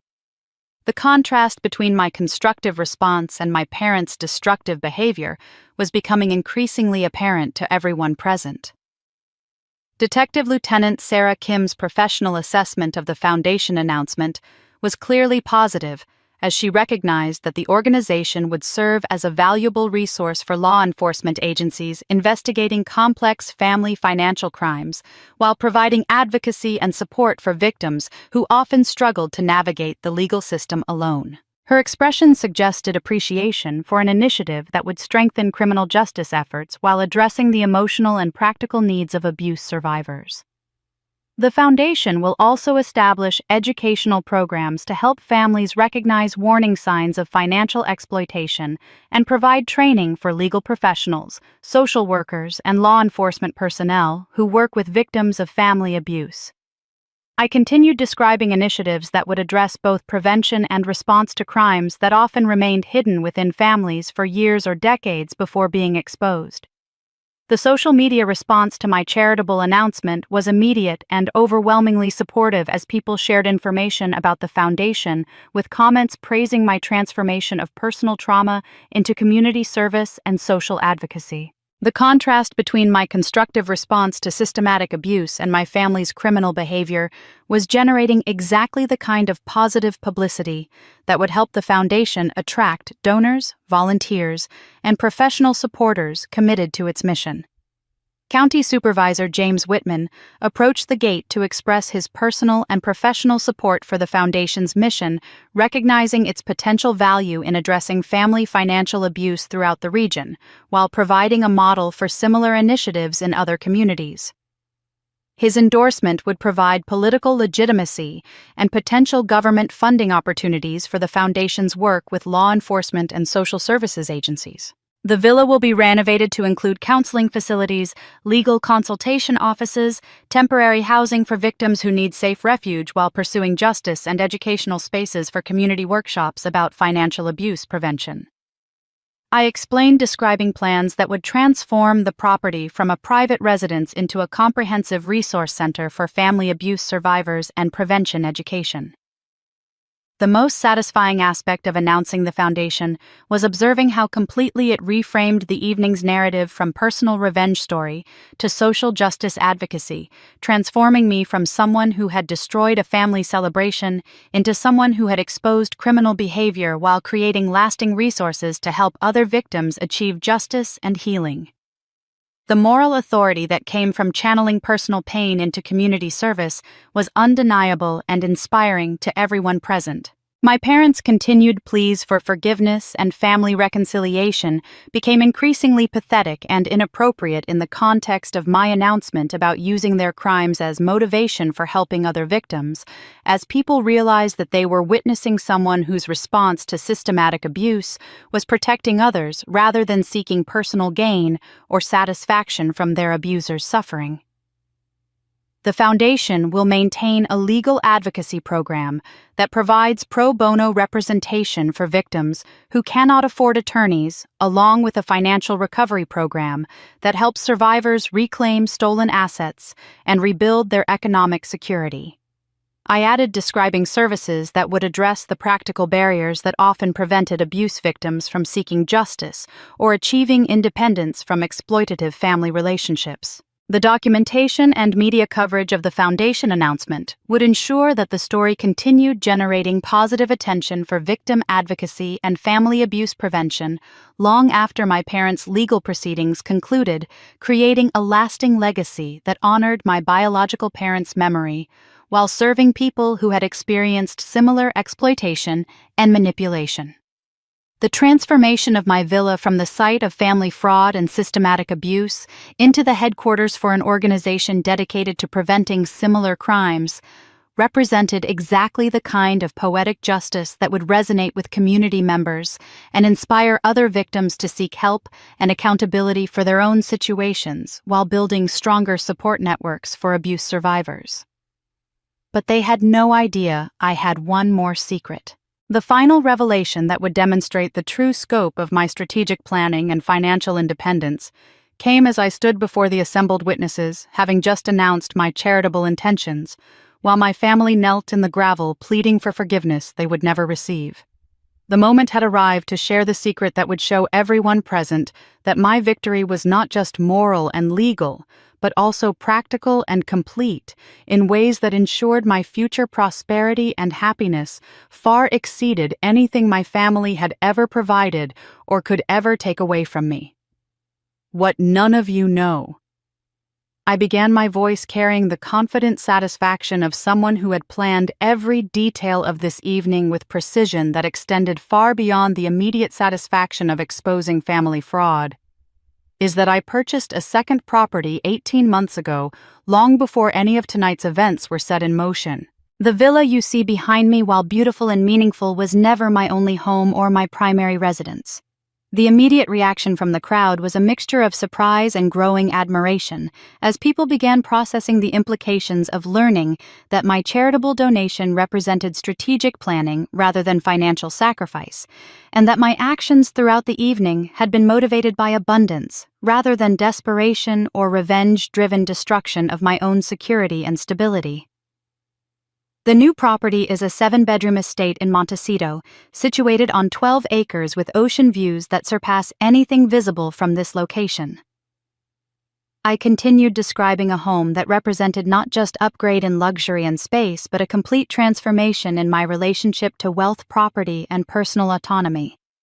I've been living there quietly for the past year while maintaining this villa as my official address for exactly the purpose it served tonight.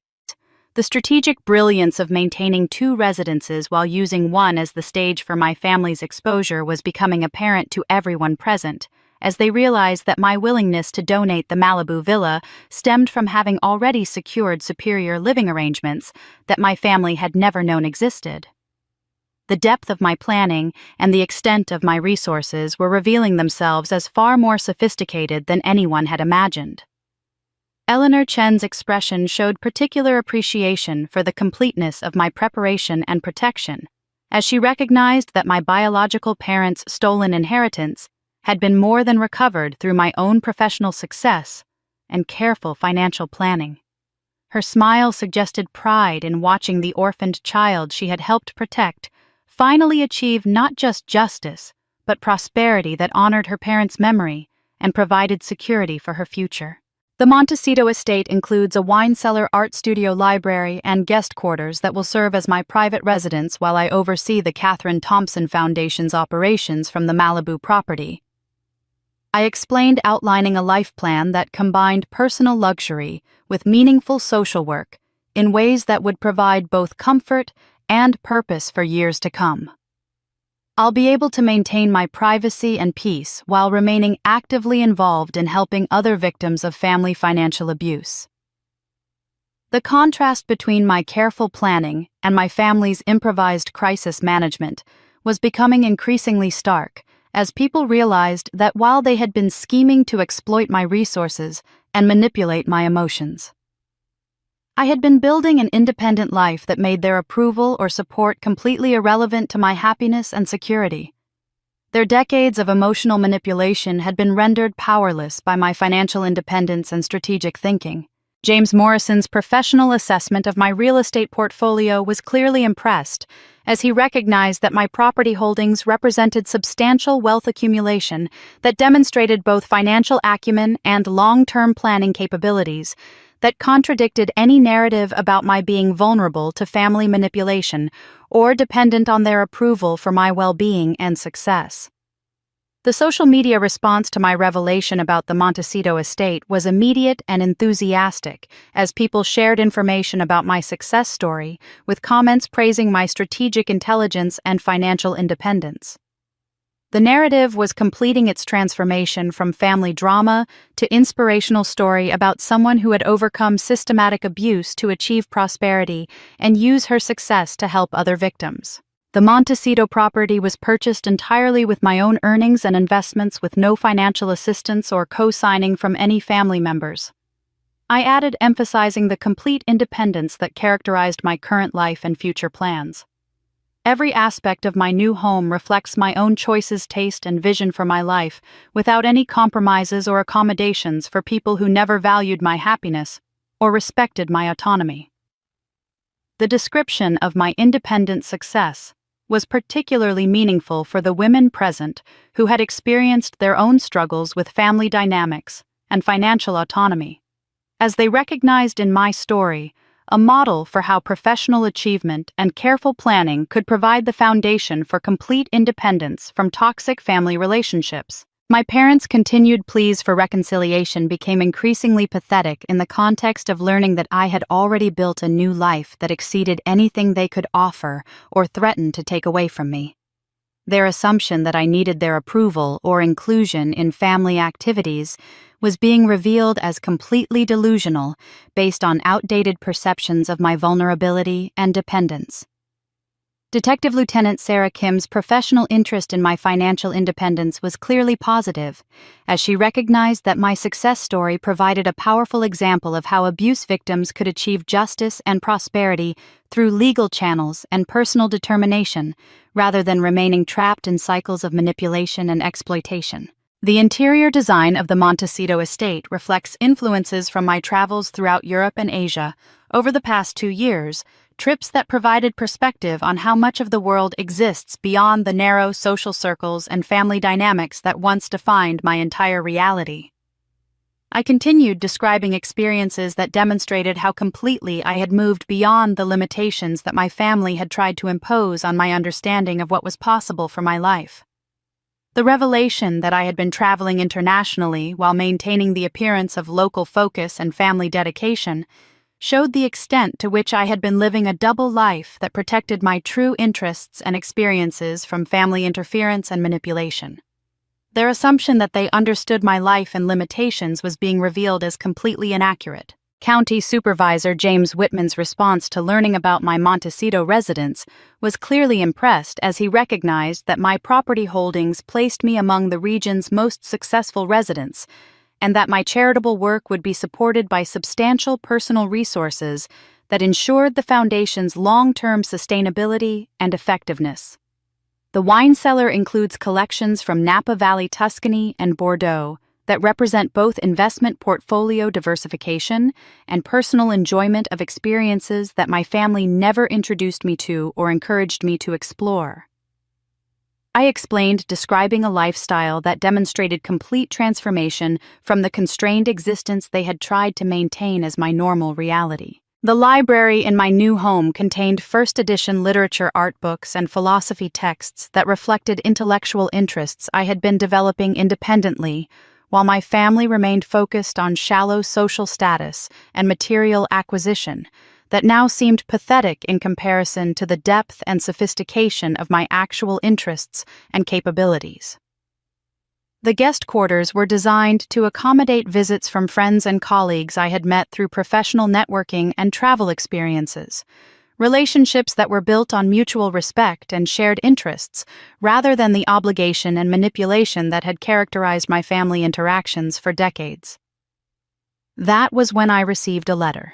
The letter arrived at exactly the moment when the evening's revelations had reached their crescendo, delivered by a courier who had been waiting in the shadows for the precise timing that would maximize the emotional impact of what would prove to be the final piece of my family's story. Eleanor Chen approached me with an envelope that bore the elegant handwriting of my biological grandmother Catherine's mother, whom I had never known existed until this moment, but whose presence in my life was about to be revealed as both profound and enduring. This letter was written by your grandmother, Margaret Catherine Sullivan, 3 years ago, when she learned that Eleanor had finally located you and confirmed your identity. Eleanor explained, her voice carrying the weight of someone who had been entrusted with delivering a message that would complete the circle of justice and love that had been broken so many decades earlier. She passed away last winter, but she made me promise to deliver this to you at exactly the right moment when you had finally claimed your rightful place in the world and achieved the justice that your parents would have wanted for you. The envelope was made of heavy cream paper with my name written in the kind of careful script that belonged to someone who understood the importance of this communication and had taken great care to ensure that every word would convey the depth of emotion and pride that distance and deception had prevented her from sharing during her lifetime. The weight of the letter in my hands felt substantial, suggesting contents that extended beyond simple greeting into something more comprehensive and meaningful. As I opened the envelope in front of the assembled witnesses, the silence that fell over the remaining crowd was complete and respectful as people recognized that they were about to witness the conclusion of a story that had transformed from family drama into something approaching literary tragedy and redemption. The media representatives understood that this moment would provide the emotional resolution that would make their coverage of the evening's events resonate with readers who were seeking hope and healing in their own complicated family relationships. The letter itself was written on matching stationery in the same elegant handwriting, with words that had been chosen carefully to provide comfort, validation, and guidance to a granddaughter who had grown up believing she was alone in the world, while struggling against family members who had stolen not just her inheritance, but her connection to people who would have loved her unconditionally throughout her life. My dearest Sarah. The letter began. I have spent the last 15 years of my life searching for you through private investigators and legal channels, hoping to reconnect with my daughter Catherine's child and ensure that you received the love and support that your parents intended you to have throughout your life. Learning about the deception and abuse you have endured has broken my heart, while simultaneously filling me with pride at the strength and character you have developed, despite circumstances that would have destroyed many people. The immediate emotional impact of reading words from a grandmother who had been searching for me while I believed myself completely alone in my struggle against family exploitation was overwhelming in ways that I had not anticipated. The validation that came from learning that someone had been fighting for me from a distance while I fought for myself in isolation provided a sense of connection and belonging that had been missing from my entire adult life. Your parents, Michael and Catherine, were extraordinary people who built successful businesses and meaningful relationships throughout their community while always maintaining that family love and support were the most important values anyone could embrace. The letter continued, providing information about my biological parents that gave context to the values and drive that had enabled me to survive and ultimately triumph over the people who had stolen my inheritance and identity. They established trust funds and educational accounts that were intended to ensure your security and provide opportunities for you to pursue whatever dreams and ambitions emerged as you grew into the remarkable woman I always knew you would become. The fact that these resources were stolen from you while you were too young to protect yourself represents a betrayal that would have devastated them, but your success in overcoming that betrayal and achieving prosperity through your own efforts would have made them incredibly proud. The letter went on to describe my biological parents' personalities, interests, and aspirations in ways that helped me understand where my own values and capabilities had originated, providing a sense of genetic and emotional continuity that had been completely absent from my relationship with the people who had raised me, while systematically exploiting my resources and dismissing my worth. Catherine was a brilliant architect who designed homes that prioritized both beauty and functionality, while Michael was an engineer whose innovations in sustainable construction techniques earned recognition throughout California's building industry. My grandmother had written explaining professional achievements that provided context for my own success in technology and strategic planning. They would have been fascinated by your career accomplishments and impressed by the sophisticated planning that enabled you to achieve justice while protecting your own interests and security. The most emotionally powerful section of the letter addressed the isolation and self-doubt that had characterized my experience growing up in a family that had systematically undermined my confidence while exploiting my generosity and financial contributions to their lifestyle and Jessica's opportunities. You are never alone, my dear granddaughter, and you never have been alone even during the darkest periods of your struggle against people who should have protected and supported you. My grandmother had written in words that seemed to address directly the loneliness and confusion that had motivated so many of my attempts to earn love from people who were incapable of genuine affection. Justice always stands with you, love always surrounds you, and family always supports you even when the people who claim to be your family have failed to honor the obligations that true family relationships require. The letter concluded with practical information about additional inheritance assets that my grandmother had been protecting in accounts that Robert and Patricia had never discovered, including investment portfolios and real estate holdings that would ensure my financial security while providing additional resources for the Catherine Thompson Foundation's mission of helping other victims of family financial abuse. These assets represent not charity or gift, but restoration of what was always rightfully yours, and what your parents intended you to have as foundation for building whatever life would make you happy and fulfilled. The letter explained describing resources that would enable me to expand my charitable work while maintaining the luxurious lifestyle I had created through my own professional success. The reaction from the remaining witnesses to my grandmother's letter was deeply emotional as people recognized that they had witnessed not just the exposure of family fraud, but the restoration of love and connection that had been stolen along with my financial inheritance. The story was completing its transformation from tragedy to triumph in ways that provided hope and inspiration for other people who had experienced family betrayal or abandonment. Eleanor Chen's emotional response to delivering the letter was particularly moving, as she had carried the responsibility of reconnecting me with my biological family's love while watching me endure years of abuse from people who had been entrusted with my care and protection. Her relief at finally completing the mission that my grandmother had assigned to her was visible and profound. The letter also included photographs of my biological parents' grandmother and extended family members who had been searching for me while I grew up, believing myself to be alone and unwanted. The faces in these pictures bore striking resemblances to my own features, providing visual confirmation of genetic connections that had been hidden from me throughout my life. My parents' continued pleas for forgiveness and family reconciliation became completely irrelevant in the context of learning that I had always belonged to a family that valued and loved me even from a distance, and that the abuse I had endured represented betrayal, not just of trust, but of sacred obligations to protect and nurture the child they had been entrusted to raise with love and integrity. The evening's events had reached their perfect conclusion with the restoration of family love and the promise of continued support from people who understood my worth and would celebrate my success rather than exploiting my generosity while undermining my confidence and security. And I knew that my story was just beginning.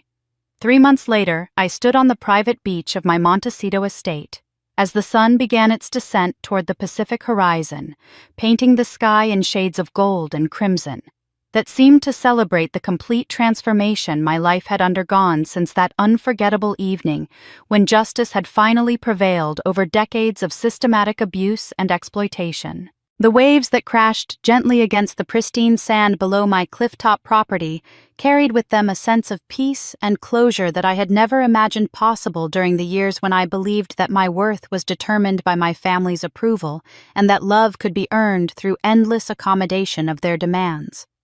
The contrast between my current emotional state and the anxiety that had characterized my existence throughout my 20s and early 30s was so profound that it sometimes felt like I was living someone else's life, inhabiting a reality where my needs and happiness were prioritized rather than dismissed, where my success was celebrated rather than minimized, and where my future was defined by possibilities rather than obligations to people who had never valued my contributions or respected my autonomy. The Katherine Thompson Foundation had exceeded every expectation I had established when I announced its creation during that dramatic evening at the Malibu Villa, with donations and volunteer commitments pouring in from throughout California and beyond, as people responded to a mission that resonated with their own experiences of family dysfunction and financial exploitation. The Foundation's legal clinic had already helped 47 victims of family financial abuse pursue criminal charges and civil recovery against relatives who had stolen their inheritance savings or identity, while the temporary housing program had provided safe refuge for 23 women who had escaped families that treated them as financial resources rather than beloved daughters. The media coverage of my story had generated hundreds of letters from women across the country who shared their own experiences of family favoritism, financial exploitation, and emotional abuse, creating a community of survivors who supported each other's healing while working together to prevent similar crimes against vulnerable family members. The Foundation's website had become a resource center where people could find legal guidance, emotional support, and practical assistance for escaping toxic family dynamics that had trapped them in cycles of manipulation and exploitation. Eleanor Chen had become not just a trusted advisor to the Foundation, but a surrogate grandmother whose presence in my life provided the unconditional love and wisdom that had been missing throughout my childhood and young adulthood. Her stories about my biological parents had helped me understand the origins of my values, ambitions, and capabilities, while her consistent encouragement and support had reinforced my confidence in the choices I had made to prioritize justice and healing over revenge and bitterness. The legal proceedings against Robert and Patricia Thompson had concluded with prison sentences that reflected the serious nature of their crimes, while Jessica had negotiated a plea agreement that required her to make restitution for her participation in spending money that had been stolen from my inheritance. The criminal convictions had made recovery of the stolen assets more straightforward, though the financial compensation had been less important to me than the public acknowledgement that their behavior had been criminal rather than simply dysfunctional. Michael Rodriguez had been arrested attempting to board a flight to Mexico with Jessica's jewelry and savings, leading to additional charges for theft and fraud that would keep him incarcerated for several years, while providing closure for Jessica about the true nature of their relationship. His prosecution had revealed a pattern of romantic fraud targeting women from wealthy families, making Jessica one of several victims who had been systematically exploited by someone who specialized in identifying and manipulating vulnerable targets.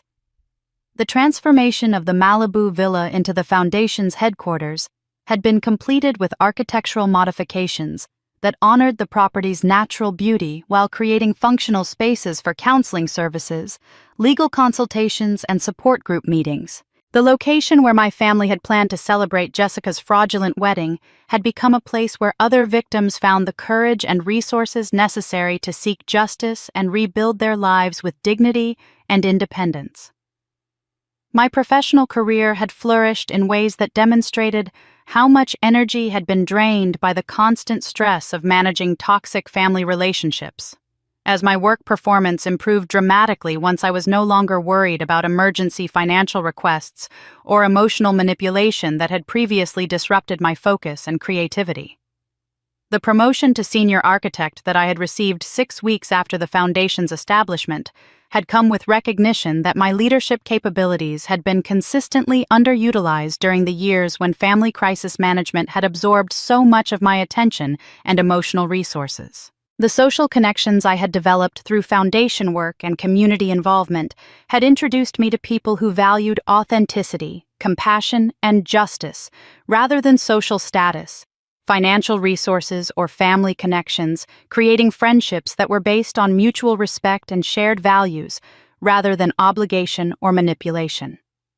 The dinner parties and cultural events I now attended were characterized by intellectual stimulation and genuine care, rather than the competitive dynamics that had defined my family's social gatherings.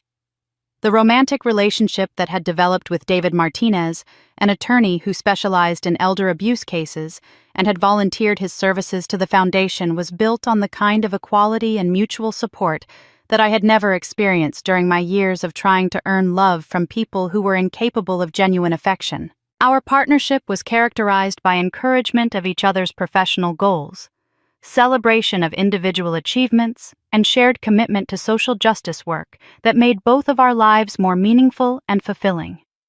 The interior design of my Montecito estate reflected my personal taste and interests rather than compromises with family members who had different aesthetic preferences or financial limitations, creating living spaces that felt truly mine in ways that the Malibu villa never had, despite being purchased entirely with my own earnings.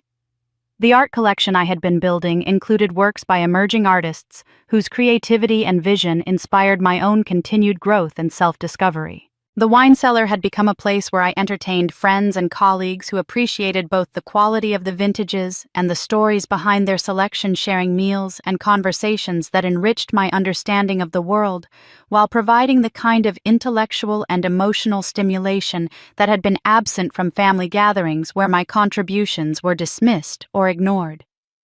The guest quarters had hosted visits from other foundation donors and volunteers who had become genuine friends, along with family abuse survivors who needed temporary refuge while pursuing legal action against their own exploitative relatives, creating a sense of purpose and community that made every day feel meaningful rather than simply obligatory. Standing on this beach, watching the sunset paint the ocean in colors that seemed to celebrate freedom and possibility, I reflected on how completely my understanding of family love and success had been transformed by the courage to finally stop accepting unacceptable treatment and demand the respect and consideration that every person deserves from the people who claim to love them.